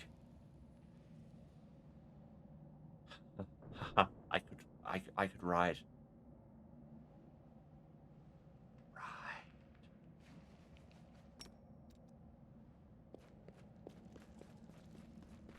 Yes, good. This is why we invented role-playing games. I will help where I can. Charge Smite, which hurts things if they're evil, or fight defensively. Open your heart to me. Camellia does a spell, cure light wounds. Also has Make Big and Spirit Weapon Enchantment. Also, the fact that it said there is at first level a Spirit Hunter. Okay, yeah, that's what she is. Her shaman seek spirits in order to learn from them. Some Spirit Hunters pursue them to eliminate. On a quest to rid the world of evil ghosts. Sometimes, or they're just good at killing ghosts. Cool. So just an ordinary citizen, you say, and a +12 to trickery. Yes, you're such an ordinary citizen. I've never seen somebody so ordinary in my life. What's Spirit Weapon Enchantment? As a swift action, +1 for a minute to a weapon. Cool.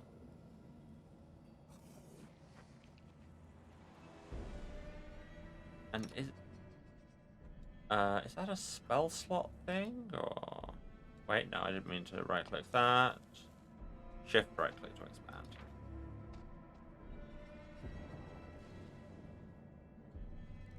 A number of times per day equal to half their level plus wisdom modifier, which...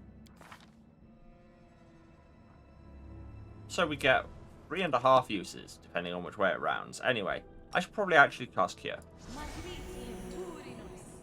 Also, what can she burn spells into? Object Bond. Oh, right, so she can use her bonded object, which is, I'm guessing, her sword with Spirit Weapon Enhancement, to,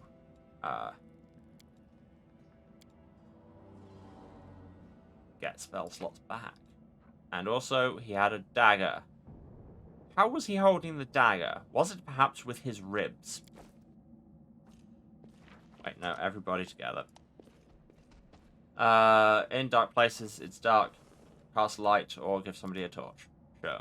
Which will also cast light, but in a more technical sense. Can we not name our companion? I really wish we could. Has he got a tab?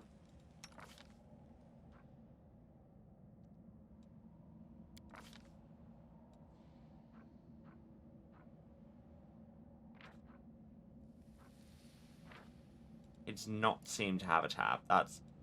This is distressing, but we all know his name is Clyde. Anyway, let's kill a bug. Do not fear. Do not waver. And combat begins. The game is paused. So pause around, pause the game. Press space. Attack with between turn-based and real-time modes. I will probably go turn-based just because that's the kind I'm more used to. We'll see. And also because I'm very prone to getting distracted, as you may have noticed.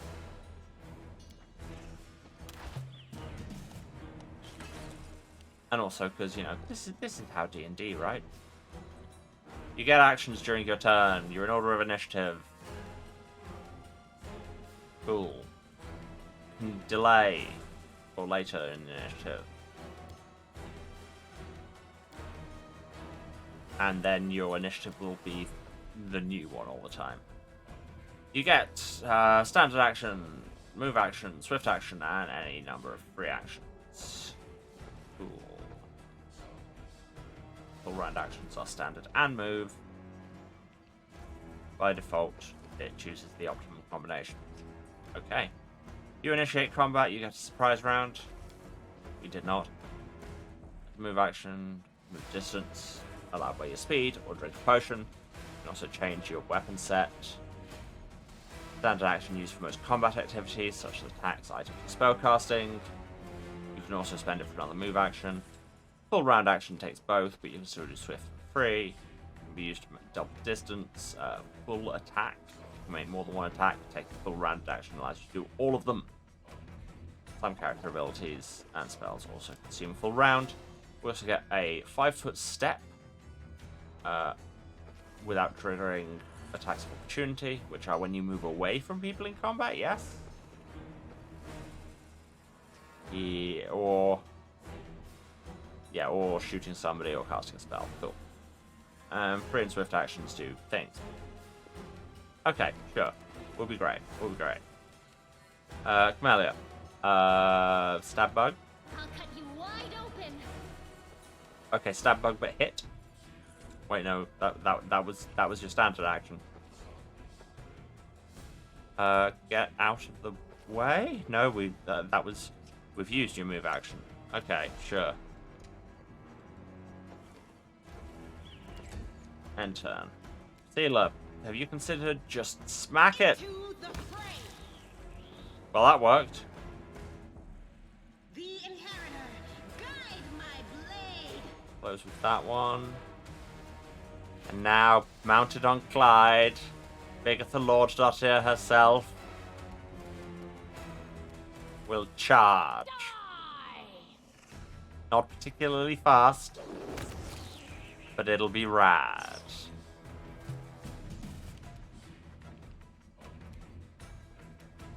Do you have a ranged weapon? You feel like you should have a ranged weapon. Spirits demand your blood. But if your sword's spirit bonded, that is probably why you would focus on it. Without risk. Guys, you all suck at this. Fine, I will have to come in and save the day on Clyde. Oh my god, it worked. Of course it worked. Never doubt Clyde. Anyway, this had money and oil and some armor. Not good armor. It's all vendor trash, basically. But hey, what did you expect? We're in a cave. There's loot over here. Another Torrential of Scale. It's almost like she lost a lot of scales here for some unknowable reason. Save the last Bug. one for me.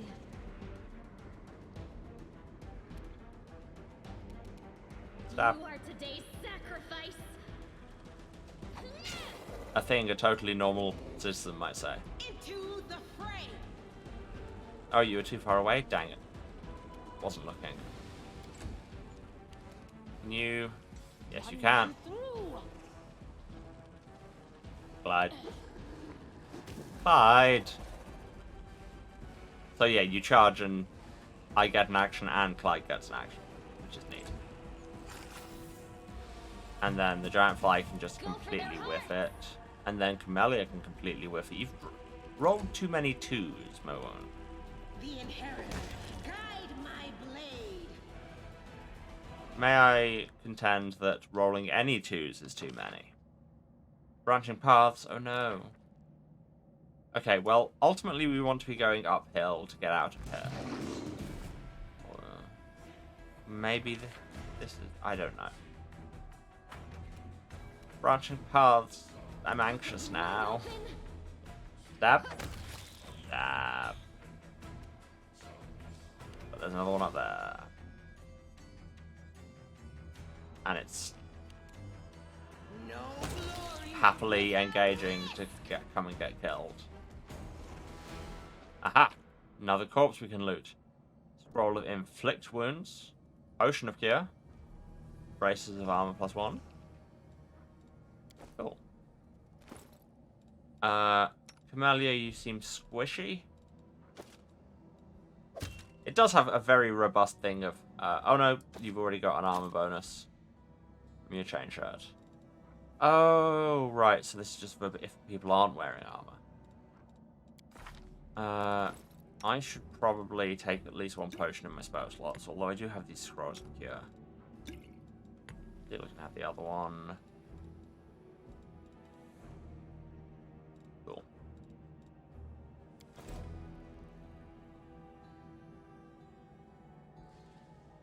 Ooh, successful grave robbing.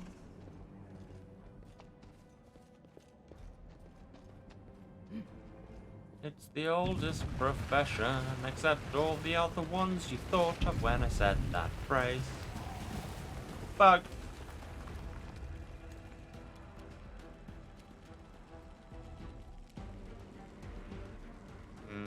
Can't quite make it, so just move and... Can I smite it? Well, it's not evil. TIL.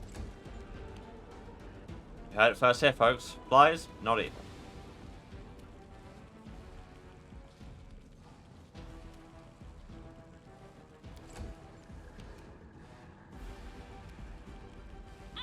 I can make it with a charge. Maybe you should all be riding dinosaurs. Frankly, why aren't you riding dinosaurs?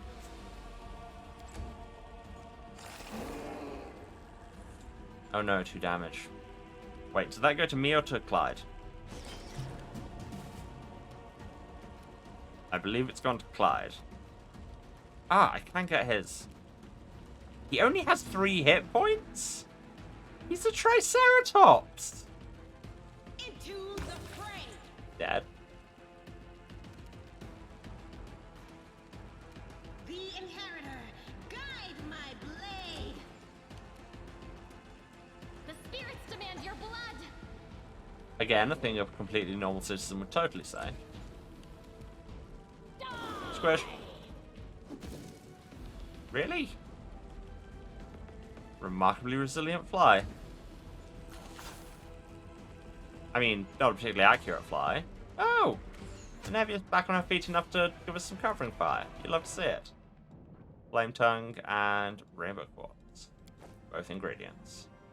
Ah, we've got a crafting system. Of course we do.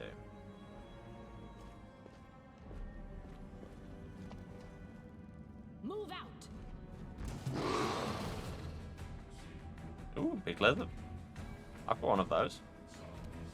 The light! Because it's canonical that in Pathfinder they actually were big lizards. Not anything else you may have heard. You are today's sacrifice! If anybody mentions feathers to Pathfinder devs, they'll punch you in the throat. That's just how it goes. Let's hear you cry! Nobody came here to hear about your lizard morphology. She says, rolling 2 natural 1s in a row. Got a button for that. Into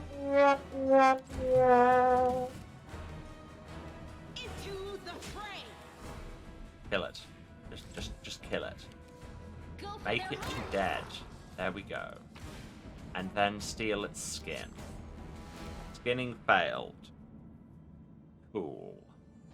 Why did somebody better at skinning not doing it? I've got a +9 on law nature, just saying. Oh, looks like there's somebody over there we can talk to. And we are just coming up to the top of the hour. Between meetings, but am I coming to fantasy games for accurate flies? No! No, I get enough of those in real life. But yes, it's the top of the hour. So, time for a short break. We'll get back to exploring this cave and talking to a person soon. Give me a few minutes to go and get some water and stretch my legs and run some ads. All of you should do the self-care things too. Have a drink, have a snack, take your meds if you still need to. This is a reminder. Go and interact meaningfully with a person if you can. And yeah, I will be back in a few minutes when we will continue to play this game that still isn't Baldur's Gate 3. Alright, love you all. Lost the button on my stream deck. There's only 15 of them, hey. Yeah, love you all. See you in a few. Let the ads run if you can. And I'm back. Hello, everyone. Why does Clyde have a big cross on it? Wait, is Clyde leveled up? Sure has. I didn't know he leveled separately.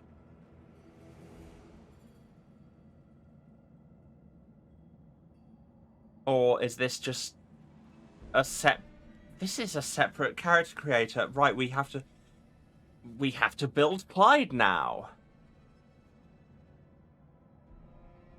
Most of them increase in size when we reach 4th or 7th level. Cool.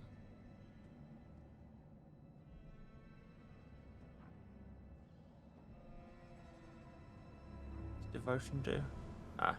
Save against enchantment because he's very devoted to me. And really, who wouldn't be?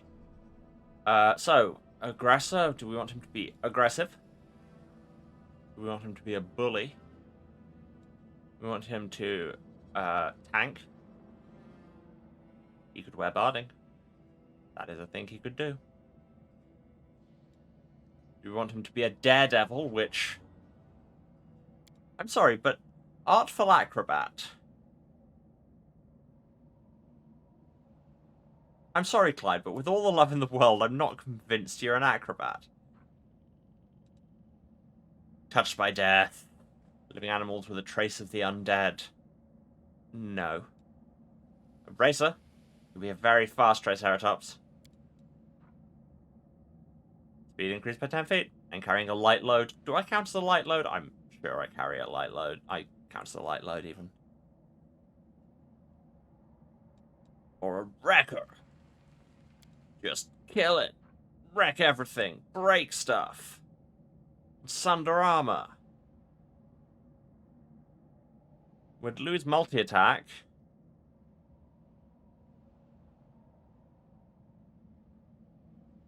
But get destructive wrecker. Just break things. I mean, none of these are become bigger, which is really the ideal, but I'm thinking wrecker. Clyde breaks things. It is simply in his nature. Plus, if this gives us a chance to just, like, smash through a castle door riding a Triceratops, then this will be the greatest game ever made. Look at that portrait. Look at this absolute legend of a large boy. Class skills are athletics, mobility, stealth, and perception. I mean, if I'm going to be, you know, riding him, maybe I should go for mobility.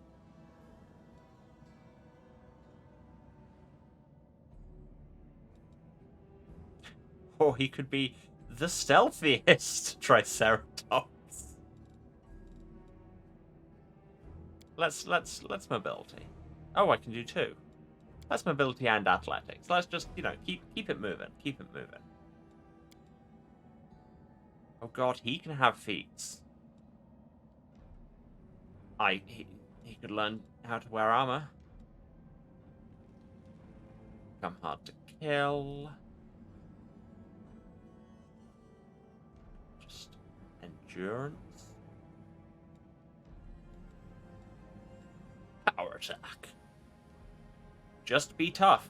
Just have lots of hit points. And then we have ones here that are recommended, but we have prerequisites to get them. Leaving Finnick.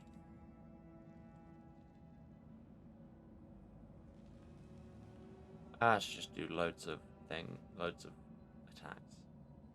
Bull Rush? I mean, that seems like a thing with the wrecking and the mountedness that would be useful.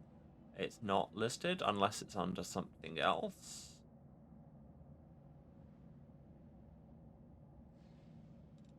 Bull Rush needs power attack and it needs 3 intelligence. Huh. I mean, we can't do anything with stats just yet. But sure, let's... Yeah, because power attack is a prerequisite for a lot of things. Cornugon Smash. Whatever that means. Yeah, if he's here to break stuff, I think power attack makes sense.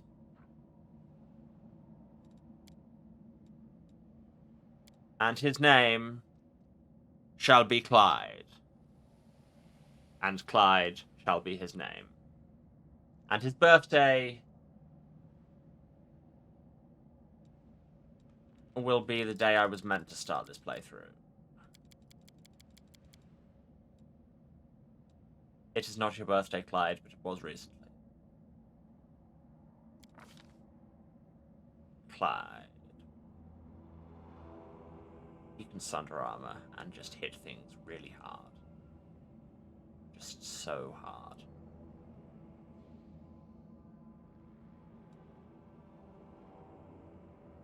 And he's got intelligence 2, which is nearly enough for bull rushing. I don't know why it needs that much intelligence to run at people, but hey. Congratulations, Clyde. You now have way more hit points. You love to see it. No, I can't just walk away. It's got to be here somewhere. You struggle to make out the man's features in the gloom. As soon as he steps into the circle of light, however, you realize you've never encountered a creature like this before. The stranger looks like the work of a vivisectionist who attempted to stitch together a lizard and a man. If the lizard was man-sized, I guess. But then I'm a gnome riding a triceratops. There's lots of weird stuff going on. The man notices you and freezes. Curling horn protruding from his head casts a malevolent shadow on the cave wall. Bit judgy. And Wenduag to you too, my friend. Oh wait, is that somebody else's name? Lan, did you find it? Who is that? The woman looks just as strange as her companion, like a cross between a cat and a spider and also a human. When she catches sight of you, she immediately drops into a fighting stance. Her movements reveal the lethal grace of a wild predator. The do-gooders here to save our mongrel souls, no doubt. Wait. They might know what's going on up there. Wow. I like that it tags that just immediately murdering these strangers would be evil. Like, I know I say a lot about, ooh, weirdly judgy, but no, I think that's fair. Demons? Demons. Demons. If things are as bad as you say, then we all have to hurry. And they are. You didn't come from the direction of the shield maze. Damn it. I couldn't care less about what's happening on the surface, but Mood. the maze. I realize that you guys have your own troubles, but we need to be in Canabres. People are dying up there. Please, show us the way out. So, what's the deal with you? Is it like a tiefling thing?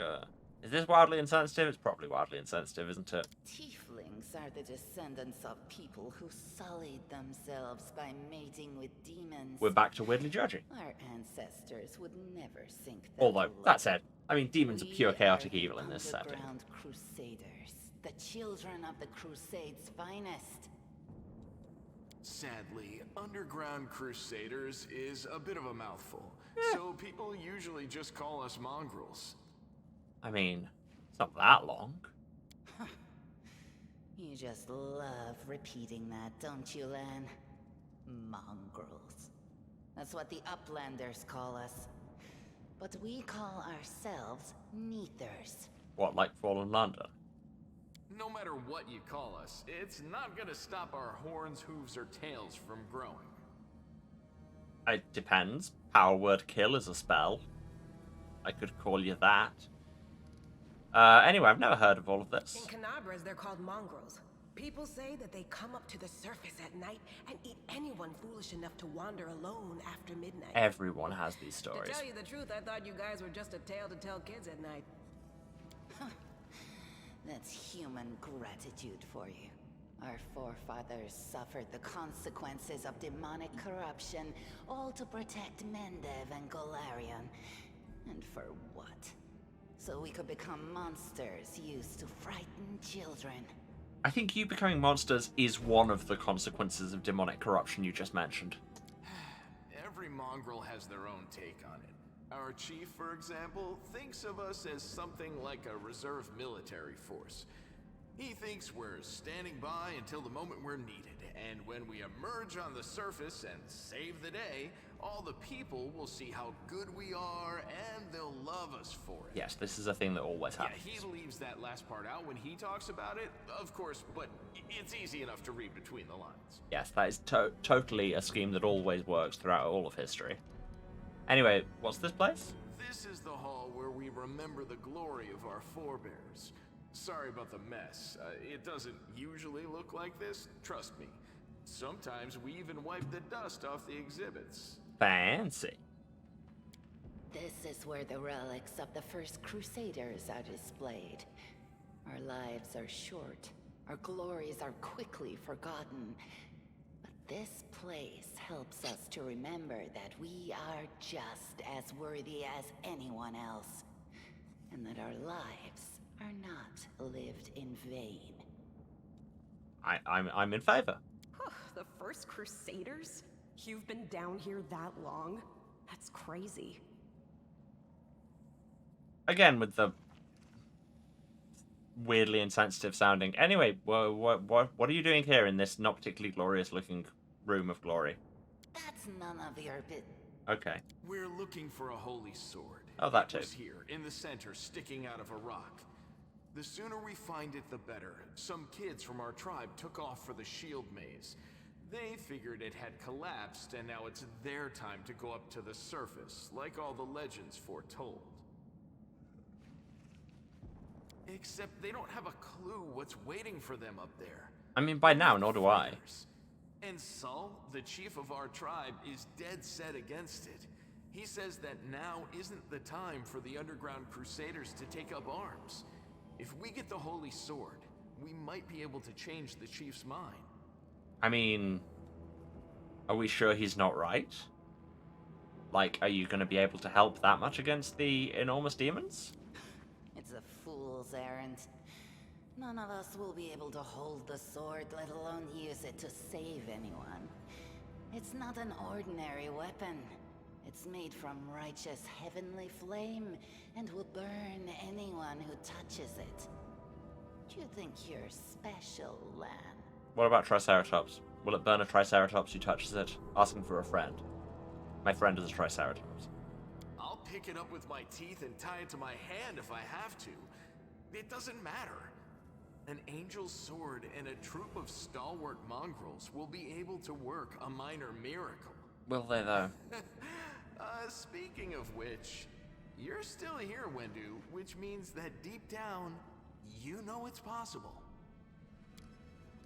Wendu shrugs, turns away. So many questions. So what's this maze? Yes. There are other ways up, but they are far from here. And after the earthquakes, there's a good chance they've collapsed. But the maze...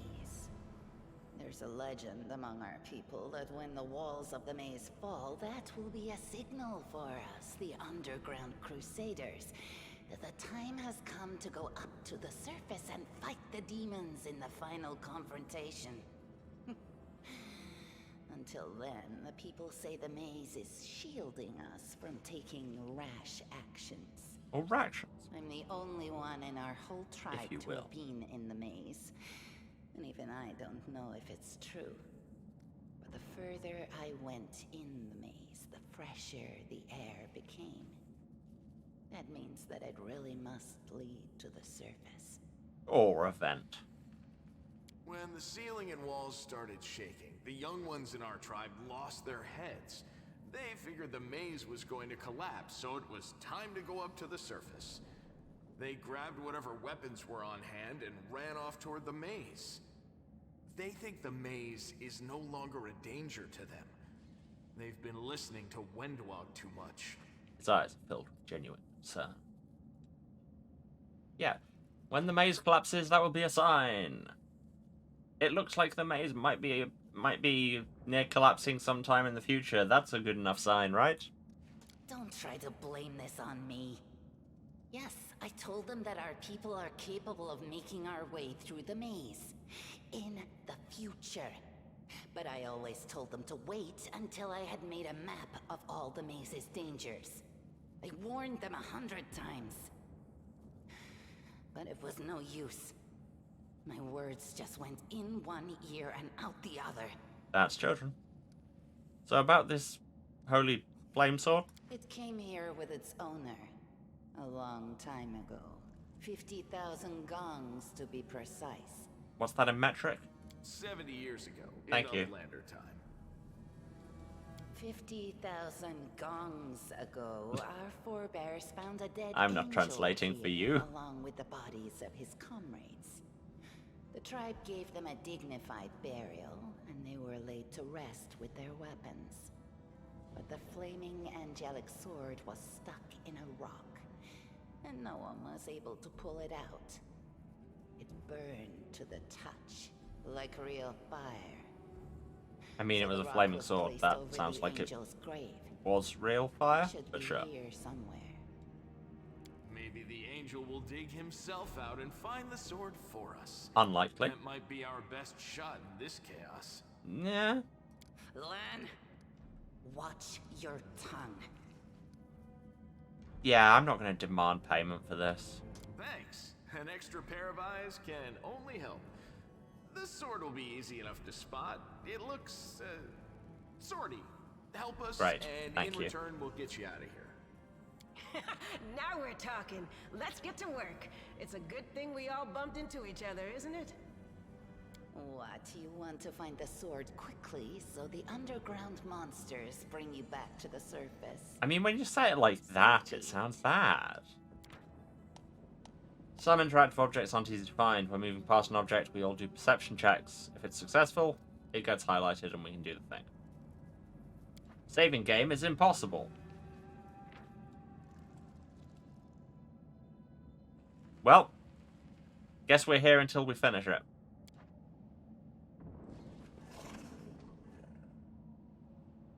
I found, something. Law religion. A waste of my time. Failed. Statue of an unknown knight. Technique is crude, but the figure was clearly crafted with genuine feeling. But hey, there's loot here. There's plants. Sure. And here there's a ring that doesn't do anything.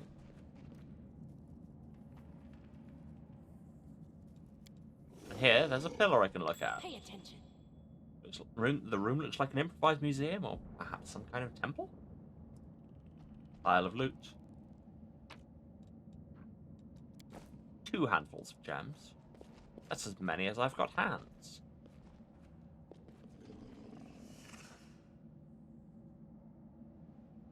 Can't look at that statue. Over there. Some grindstones. So much bent trash. What's that there? Oh, looks promising. Does it look swordy? Clyde? Clyde, did you eat the sword? 16th of Aradus. Year 4715. A strange... They're not reading this book for me. A strange flash pierces the gloom, and Bigitha Lordglatir feels drops of searing blood run down her chest. Well, guess we dead. The wound healed by Durendalev reopens and weeps scarlet, but there's no pain or weakness. A hazy scene appears, a cave chamber. This one, or another one entirely?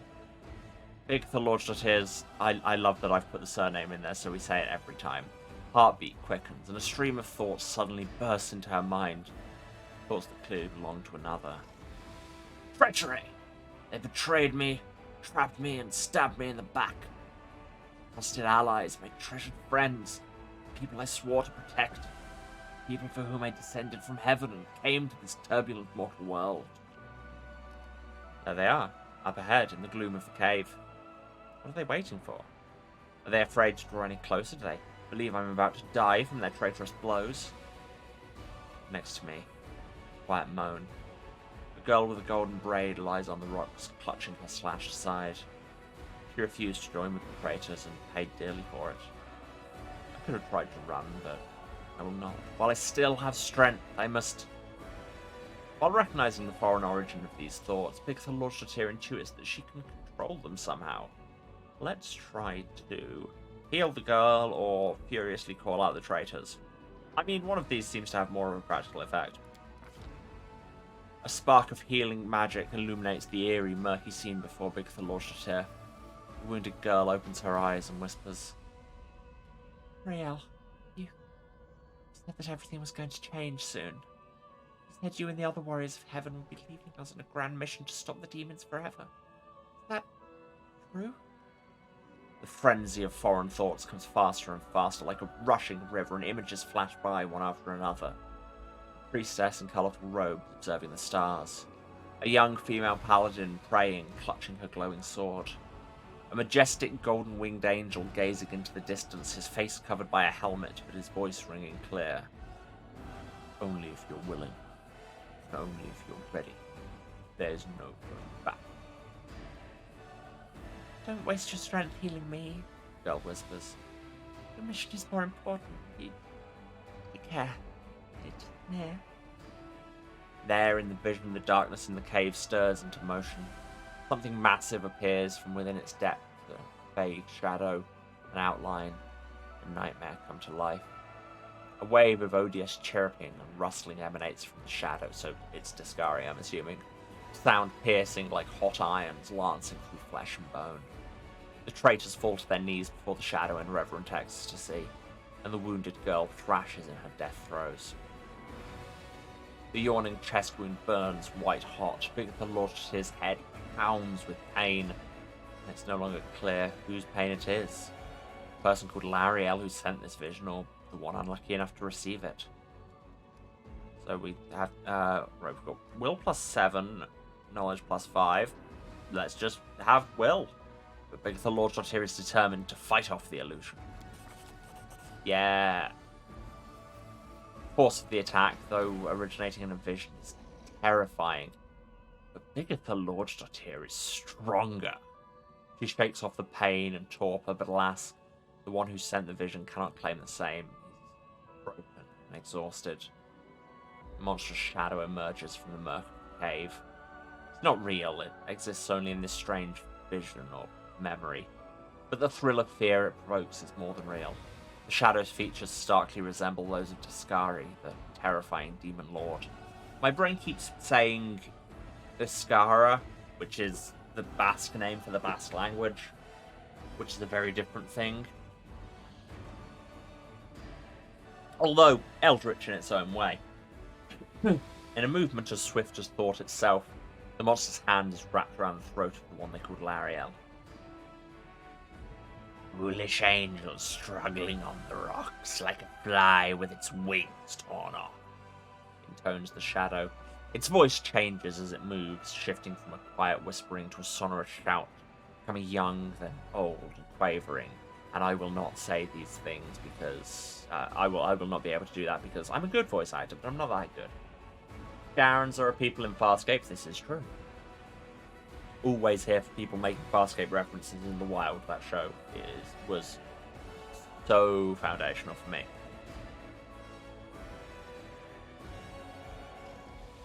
Where is your goddess, Angel? Where is her self-assured herald? How is it that you are dying here, alone, so far from the light of your heaven? What a shock, another same brain moment. I mean, heaven is just a plane in this. So heaven is lawful good, Elysium is chaotic good. A strange calm envelops the thoughts of the one called Lariel. He recognizes who stands before him, and he knows he will never bow down before this enemy. Flaming sword flares to life in its hand, bright, pure, flickering with multicolored sparks like a sunbeam through stained glass. Slack. The blade slices through the demonic creature's flesh, and the monster recoils with a howl, releasing his grip on Lariel's throat. The angel falls back heavily on the rocks. His vitality is ebbing, but his pride remains undiminished. He grips the sword, and with his last burst of strength, plunges it into the rock. Bigitha Lordstotir senses that the vision is fading, the rush of thoughts diminishing like a river running dry. The last thing she hears is this. You will kill me, monster, this I know. One day someone will come here and raise up my sword. They will raise it up and... Are we more concerned about punishing traitors or saving and protecting the innocent? And the answer there is retributive justice is not the way. The vision disappears, vanishing in a burst of colours. Bigitha Lordstotir does not hear the final words, but she seems to complete the thought, taking it to heart. The words fly from her lips, and with them something else, just straight out of her mouth. The heat blazing in Bigitha Lordstotir's chest fades away.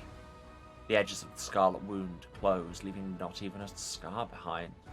Looking down, Bigitha Lordstotir sees the flaming sword in her hand, or rather its outline, the memory of what the sword looked like. With a final surge of warm and soothing light, the sword vanishes, and the light is drawn into her hand. Bigitha Lordstotir senses that it will return. All she need do is call it. Stop clipping through Clyde, it's very rude. Hey, are you alright? You were kinda glowing just now. I do that.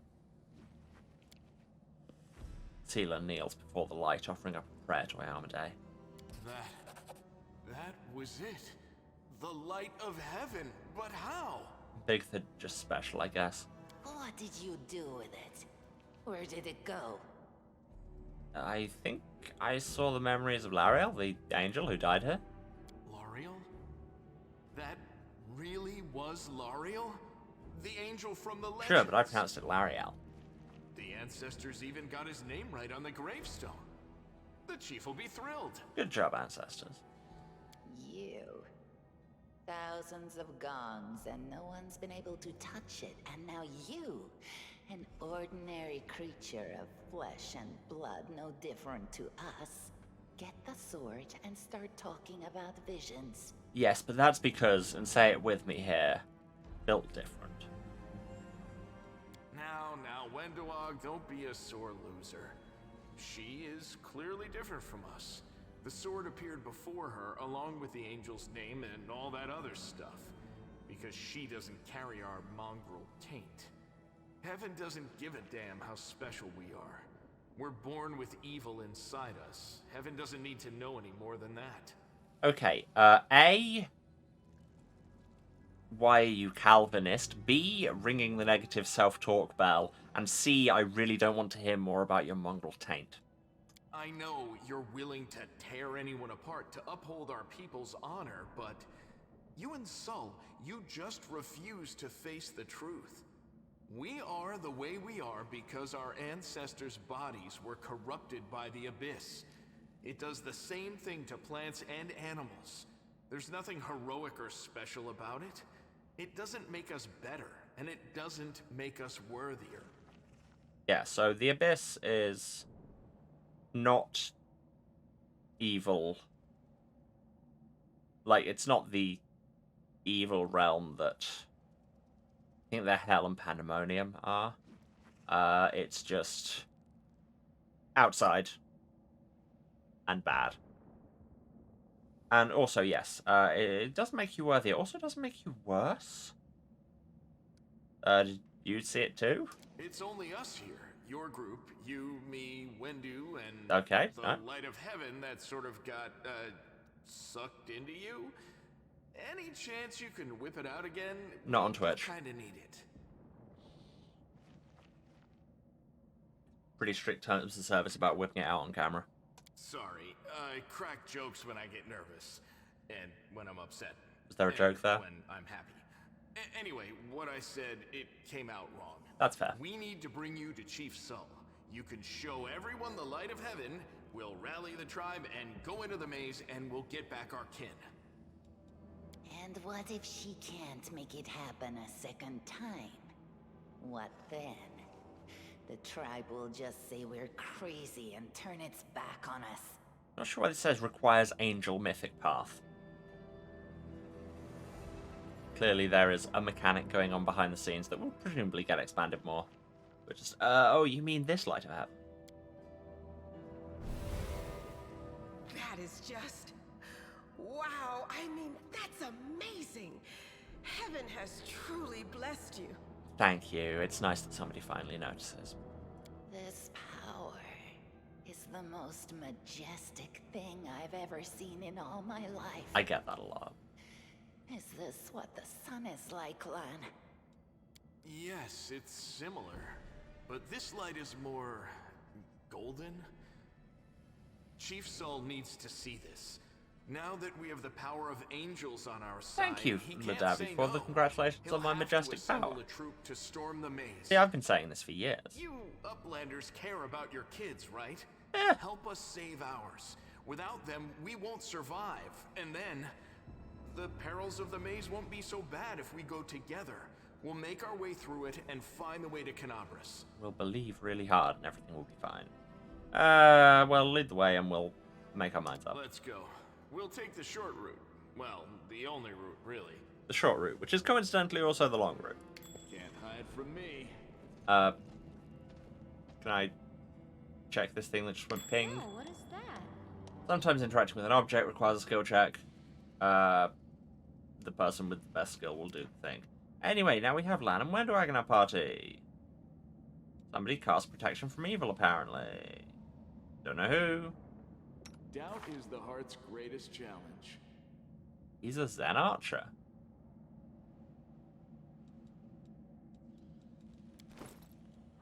He's got a bow, which makes sense. Well, you can have these braces, because you're not wearing armor. I don't think you can wear armor as such, because Zen Archer is a monk subclass. How does this crossbow compare? Less powerful, but more likely critical hits. Yeah. As you were. And Wendwag is a fighter. Just a straight fighter. Also, she's neutral evil, which...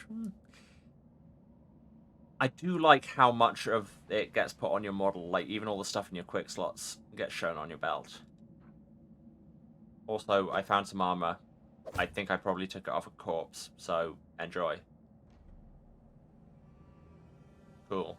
So these are both ranged peoples.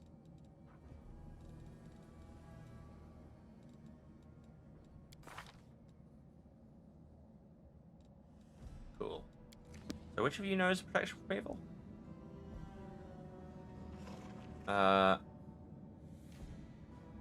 So Lan just has abilities that lets him shoot real good. I am yours to command. As does Wendwag. What's on your mind? Who's cast protection from evil? Or was that because of the light of heaven? Oh, I just have a new thing. Light of angels. Warms the hearts of my allies, obscures the vision of my enemies. We'll get temporary hit points and they become dazzled by my glory. Who's casting protection from evil?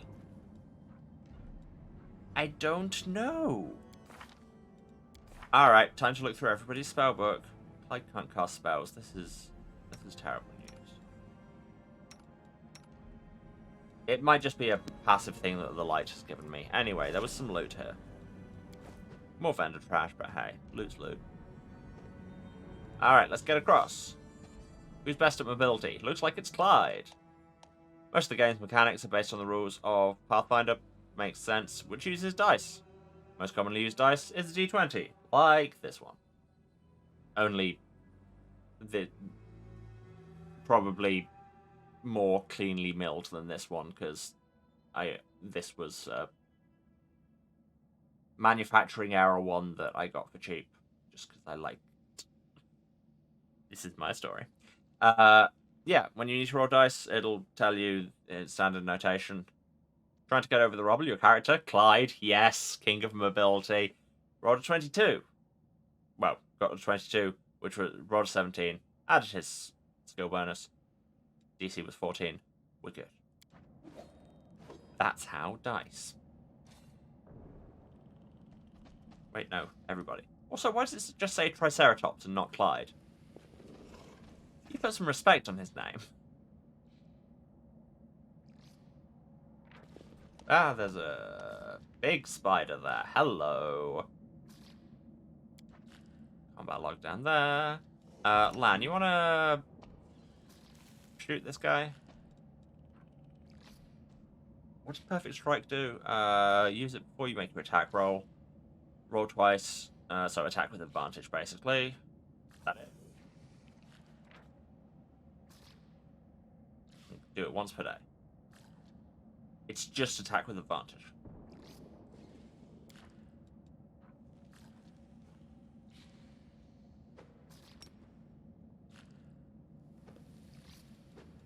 Let's not point blank shot. Yeah, just You've crossed the wrong line. ambush.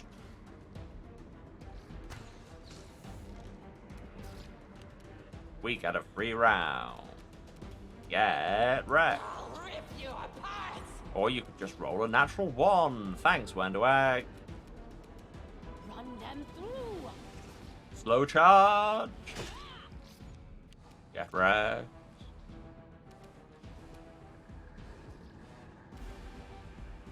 Why doesn't Camellia have a move? Why does Camellia not have an extra move? Weird. No glory without risk. Oh, I thought you were just going to stick at no glory. Oh, do people not... Oh, do you not get separate move actions in an ambush round? That makes sense, I guess. You won't survive me. Oh, there's another one. Way to fluff those attacks of opportunity, Clyde. Point blank shot. Get wrecked. I think when do I got hit by an attack of opportunity there, but whatever. Getting hit by attacks of opportunity is what D&D is about, right? Mushrooms, mold, a bezoar. Bizarre. The war.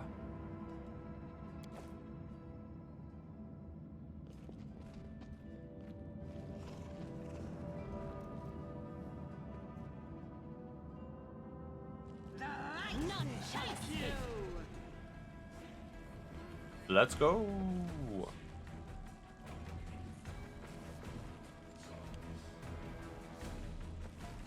I could have shot at them for an ambush again, but you know. Turn off point blank because you're not within range. No match for me. I mean, you say that now, but you did just roll a whole bunch of natural ones, so... Let's try and get some angles. And then we smacketh. Oh, yep, cool. Don't need an angle on that one anymore. I'll cut you wide open. These bugs are large, but they still seem to not be a particular match for us. Okay, another bug. So many bugs. So many here means 3. Out of my way. Also, credit to that centipede for rolling a nat 20 and hurting Sailor. Here's the mechanics. Roll against people's AC to see if it hits, then you make a damage roll to see how much it does.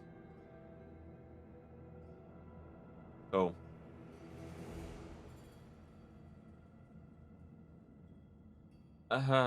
No. You know what? I don't. I'm not reading out the entire rules of Pathfinder. I'm sure you can access them yourselves.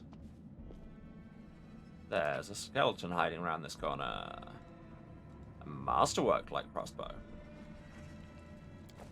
Lan or Wendu, do either of you want a better bow? Probably. Probably Lan. Must work like crossbow. How is that better? Unless... Oh, must work is just an inherent thing, so it's +1 to attack rolls. Yeah. Let's do that. You're making attack rolls, you should be better at them. Maybe Wendy should have got that on account if she keeps rolling those natural ones. I found cut them to pieces. You found spiders. They're very large. The spirits demand your blood. Every time I tell, like, I tried telling people that, and now I'm not allowed to work as a phlebotomist anymore. Lan.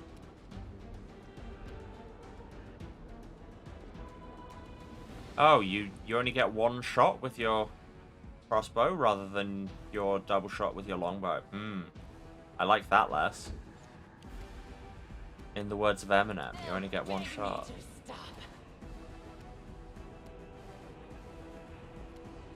Why have they got so little movement? Am I missing something? Probably.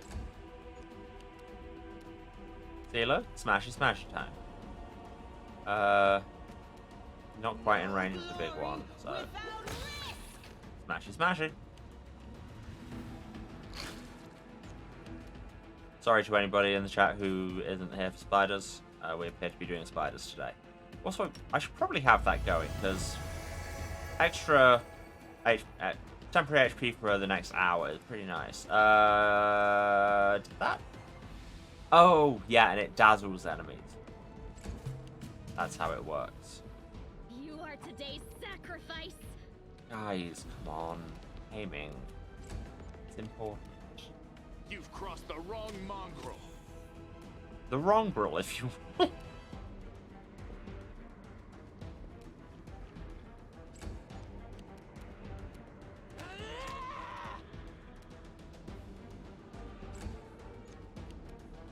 And smash it. Guide my blade.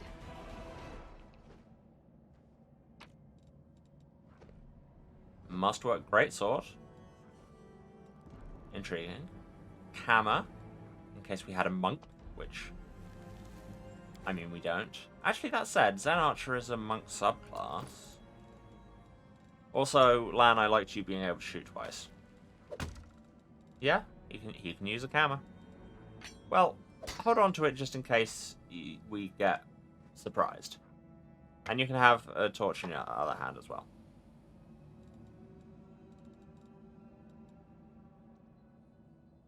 What else did I just pick up? That big sword, yes.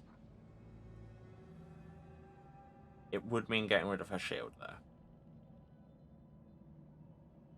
But also it'd probably look really rad. Does look pretty rad. Although frankly not as rad as I would have hoped. Nah, the radness is insufficient to justify dropping your shield for it. As you were. I very much can't use any of those weapons. Too much of a druid.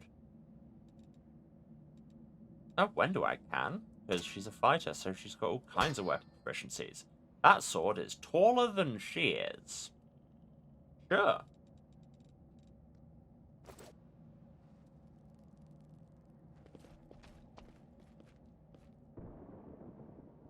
Genuinely annoyed that the tooltip still just says Triceratops rather than Clyde. We just named him.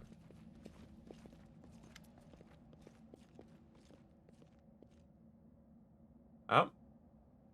This isn't voiced? Okay. Wenduag glances at Lan, who is fixing his slipped bowstring, and quickly walks over to you. Her cat-like eyes glow from beneath her hood. Listen here, you. I don't know who you are or where you come from, but you and I are the only two people here who see things clearly. That's why I'm asking you.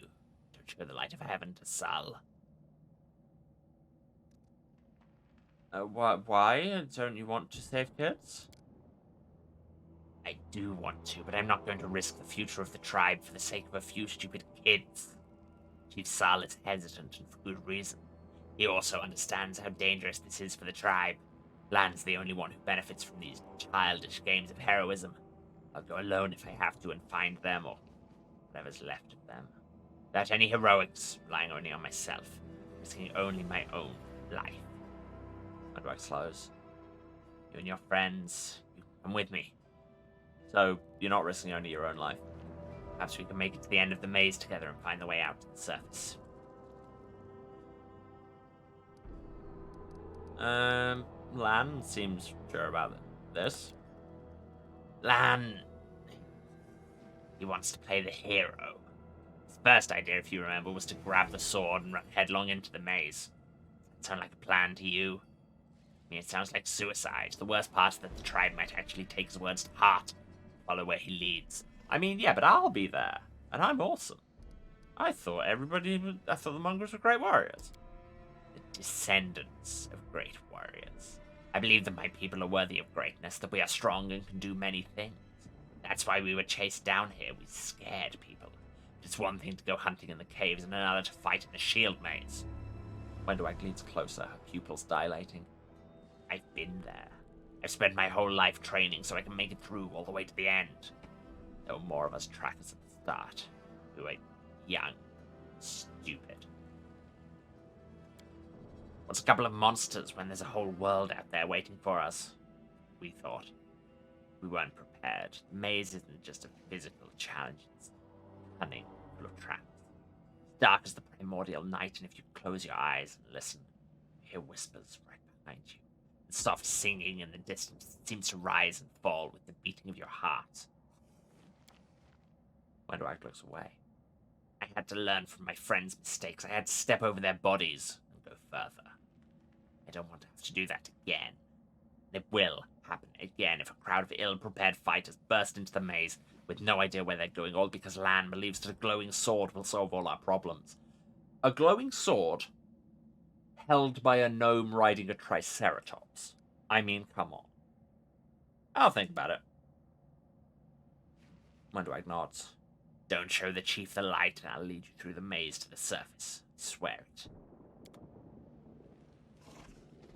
A dilemma. Bye, Nevia. Going the wrong way. Click this icon to leave. Before leaving, you'll be able to review and collect loot you've left behind. Neat. To Neatholm. The lowest of Holmes. Don't spend too much time in the wastelands without breaks. I mean, that's just a self-care tip for you all. I mean, the wastelands are here. Social media. All these people. Hello, mongrel. Uplanders. You should have stayed on the surface. They've no business coming down here. None of you have names, so I'm going to assume none of you have interesting dialogue. I no longer have camera control, and I've got off Clyde, so I guess a thing is happening. Your first impression of the mongrel village is of a squalid dump with the odours to match. Unblinking, glowing eyes watch you from the gloom, and deformed shadows slope between the huts. You see some mongrels gutting white, eyeless fish, while others are repairing fishing nets. All the signs of normal village life, but tense expectation hangs in the air. Heavy-set, aged mongrel slowly shuffles his way towards you. The hair on his head grows in limp, wispy strands, and his face has a distinctly rat-like appearance with pronounced teeth. You hear a rattling sound in his chest with every breath he takes. One of his eyes is white, fully scarred by cataracts, while the other gleams with moisture. Uplanders, eh? End times are upon us indeed. He's played by Deckard Cain. Chief Sal, we found the angel's sword, and we found the one who can wield it. Lamb points at you. She had a vision, and now the angel's sword, together with the light of heaven, are somehow inside her. Gather the tribe. Anyone can hold a weapon. The young ones are still alive. We can go save them. Sal raises his hand with ragged, broken fingernails. Oh, Lan. Always dreaming, always talking. You're too hasty. Too hasty for your own good. It's going to get you in trouble. Sal eyes you up and down. An uplander with the light of heaven. That's too good for us. Our kind don't have good things happen. There's always a cap. Lan trusts people because he likes to believe. Isn't that right, Lan? I'm the chief. I don't work on faith. Show the light. Show light, streamer.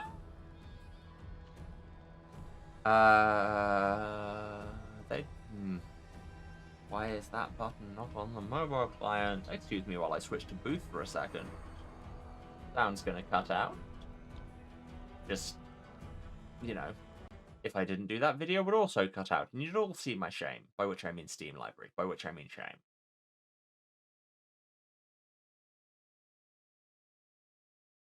Really wish there was a cleaner way of doing that. They should put it on the mobile thing. We never left, everything is fine. Wendwag stares at you intently like a cat watching a bird. Shakes her head in warning. Throughout the game, you'll occasionally encounter coloured options marked as associated with a specific mythic path. These are dialogue branches that embody the spirit of a particular manifestation of mythic powers. In the earlier stages of the game, these options must be selected in order to gain the opportunity to set out on the corresponding mythic path. Once your mythic path is set, unique alternatives inaccessible to other mythic paths will become available to you. Right, so when it says requires angel mythic path, it means requires being on the way to the angel mythic path. Is there someone else from the surface here? Sal points off to the side. There he is, pale and hearty and trim as a peacock, just like me. Sal laughs, but he returns to business. Not good. Too many uplanders. Not good, it's not right. What are you up to here? You're not one of us, we're not your kind. When the time comes, we'll come to you. Not you to us. Oh, thank you for the stretch reminder. That's a whole series of interesting noises coming from my back. Ah. Yep. I'm a healthy human being. Right, we have a choice between show light, say nah, or just Stop hoping for a magic sword and I'll just help you do the thing.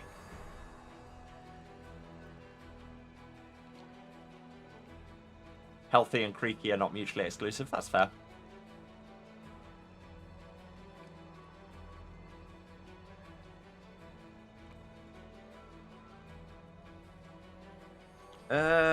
I'm torn. I'm going to be so bad at making decisions in this game. I'm kind of drawn to, I'll help you find the lost mongrels, but you can quit hoping for a magic sword to appear. Just existentialism, guys, come on. We'll do the thing with or without the angel powers. Or do I want to step foot on the angel mythic path? I don't know. I don't know what other mythic paths there are. Yeah. Come on. Believe in yourselves. Wendwag lets out a satisfied laugh. At last, somebody's talking sense. You don't understand. It's holy light. It will scare off the monsters that dwell in the maze. Lan drops his voice. Listen, I don't personally believe in this angelic light, but Sol does. Show him. It won't cost you anything. Cool. That was the illusion of choice. We must pick a side.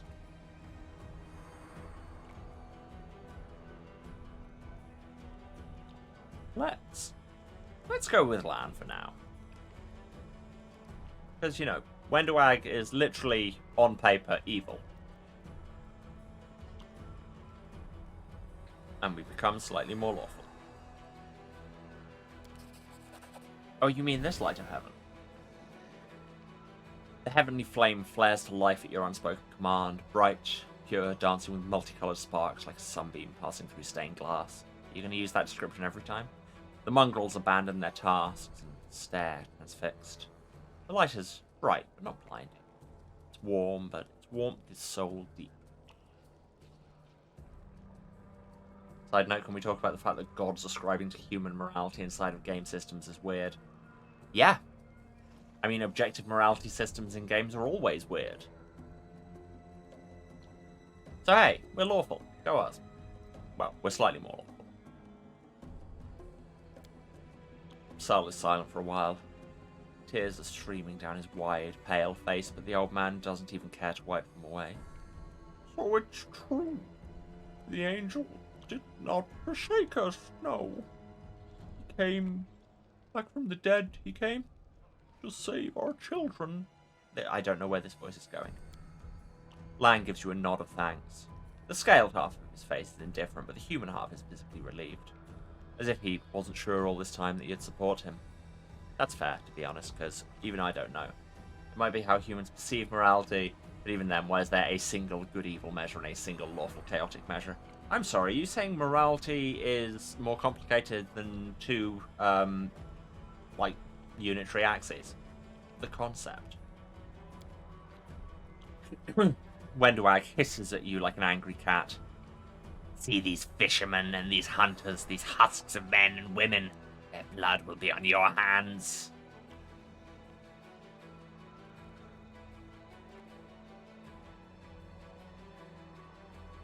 Yeah, we have the blessing of the angels. It'll be fine. We'll help everyone. It's all good. You're a drow who grew up in a society powered by Lolth worship. Why would you be required to view Lolth as evil? Yeah, I think there it's like that would come down to a thing of you'd see her as evil, but evil would mean a different thing to you, I guess. But yes, no. Simplifying morality systems like this is largely meaningless and nonsensical. This is just fact. Anyway, we'll be fine. Idiot.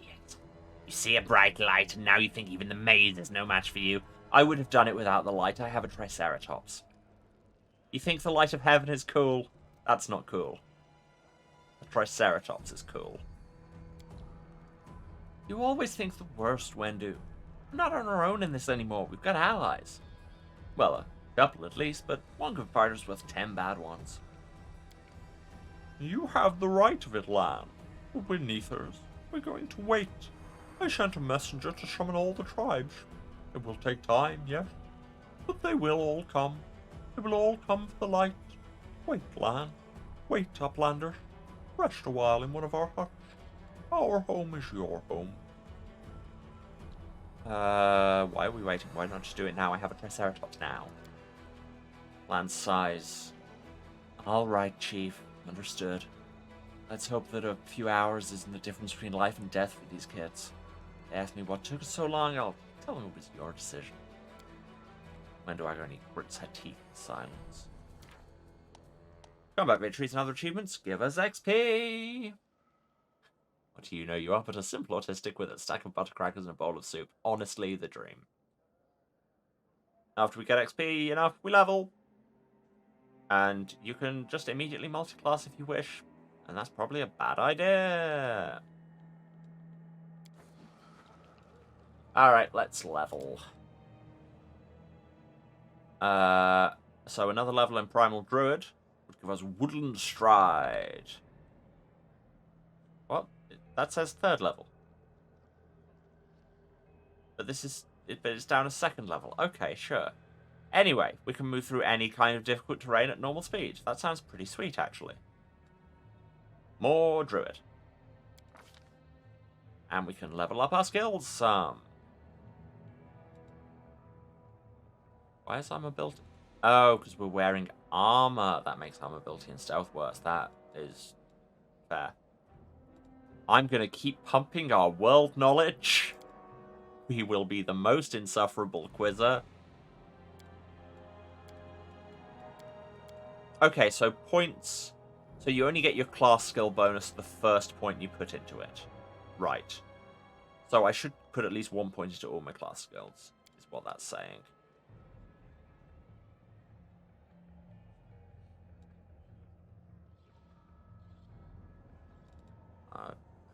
Persuasion, and keep pumping perception, because that's always good. A quizzer obsessed with dinosaurs? Is this just me with shapeshifting? I can't shapeshift yet.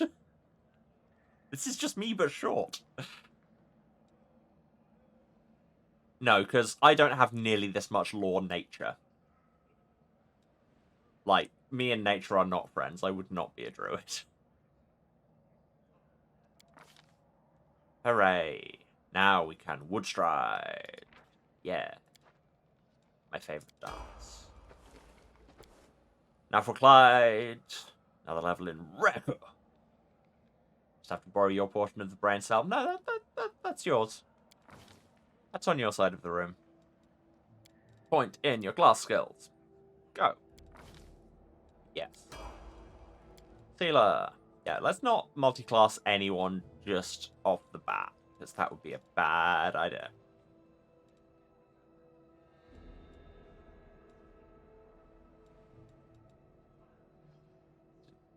Yeah, and I'll keep an eye on all the prestige classes and everything, I guess.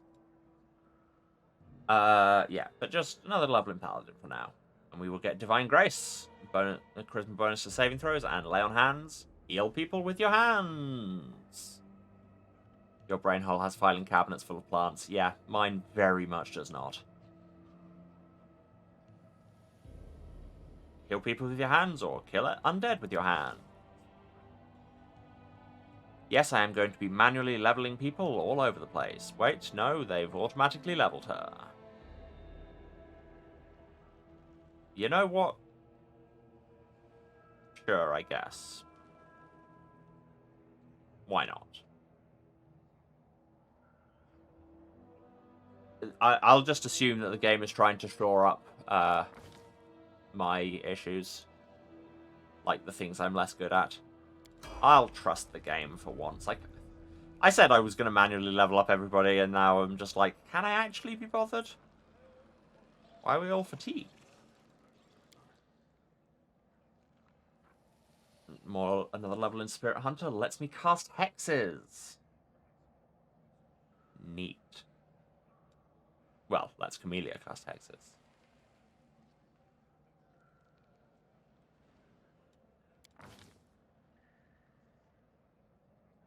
She's points of mobility and trickery, sure. That plus 13 in trickery is, you know, not suggesting that she would be untrustworthy in any way. Ice Plant, this hex just gives her natural armor. I mean, that's good.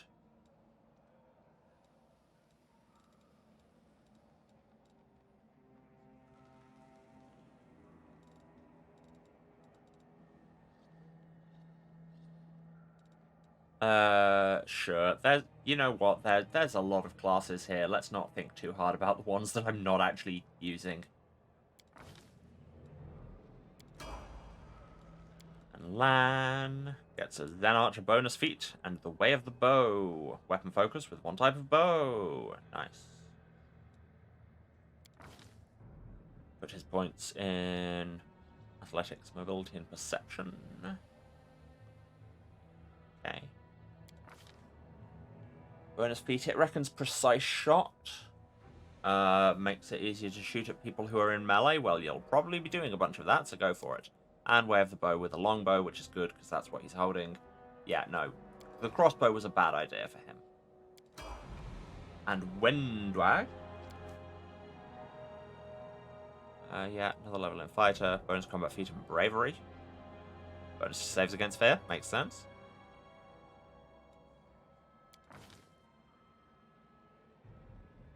Put it in nature, law, and perception. Alright. She's saying deadly aim is basically power attack, but for ranged. Or I could just weapon focus you into bows. Or weapon focus you into crossbows, actually, now I think about it. That might make sense.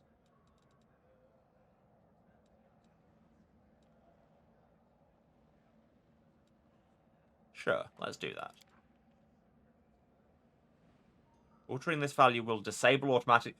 Just, you want to change it? Fine, but this is all on you, says the game.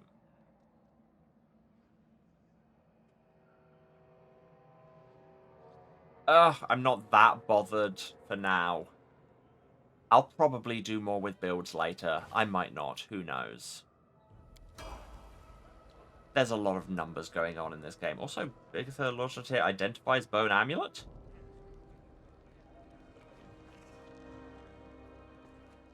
Oh wait, is this the Bone Amulet Camelia's wearing?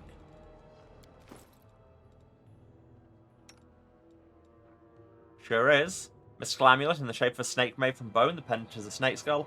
The enchantments on this amulet allow the wearer to conceal their alignment. Camelia's so not shady at all. Not remotely. But when do I do better with the crossbow than the longbow? I mean, it's a very good crossbow. Let's try it.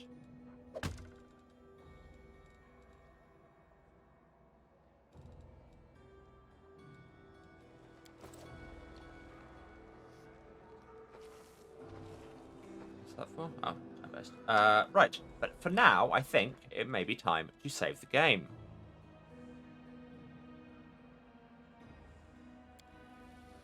Because we have come to the end of our usual time. I feel like we're going to be playing this game for a while.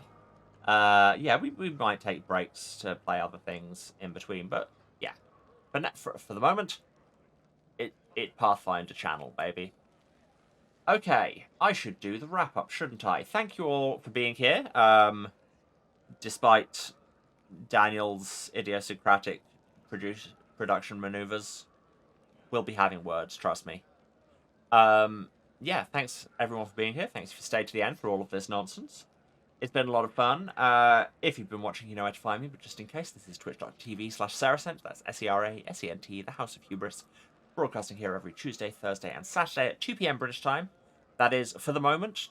Clocks are changing soon, but it is 9 AM Eastern, 6 Pacific. Other time zones are available. I need to check when the clocks are changing. Good thought, me. But hey, do the maths yourself. Other time zones, yes. Or follow me and get notified. Also, if you do miss anything, VODs are on Twitch for 8 weeks after the fact. For everything else, you can go to the YouTube. Link down there says VOD Archive, or it is youtube.com/@HouseOfHubris, where you can find everything going back to the very start of the channel, which is worryingly close to 3 years of content now. There's lots of games in there. Should be something for everyone. And if there isn't, hey, maybe let me know what would be. What else? While you're there, why not throw us a YouTube subscription? Doesn't cost you anything, and gets you hot, fresh VODs in your subscription feed every Tuesday, Thursday, and Saturday, as long as they're uploading. Currently, we're taking a brief pause just to build a buffer, because we've had some unplanned missed streams, but they'll be there. Everything will make it there eventually, she says, tempting fate. What else? If you want to support me having a bear spend my money on the wrong game financially, you can, of course, cheer or subscribe on Twitch, but you very much don't have to. Just turn up and hang out and be chill and be good to each other, and then everybody's having a good time. If you want to find me elsewhere on the internet, again, socials, all down there, or it's House of Hubris pretty much anywhere. That's at House of Hubris on Twitter, at House of Hubris at kind.social on Masto, or houseofhubris.bsky.social on Blue Sky, where you can find me doing all of the regular stuff, and announcing things about the stream and about any other projects I might have going.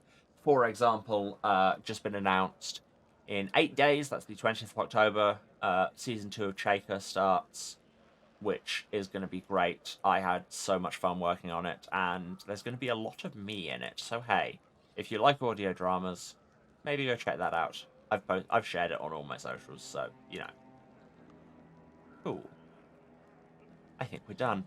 Once again, love to you all. Thanks for being here, and I will see you again on Saturday for more pathfinding, presumably. Alright. Love you all. See you later.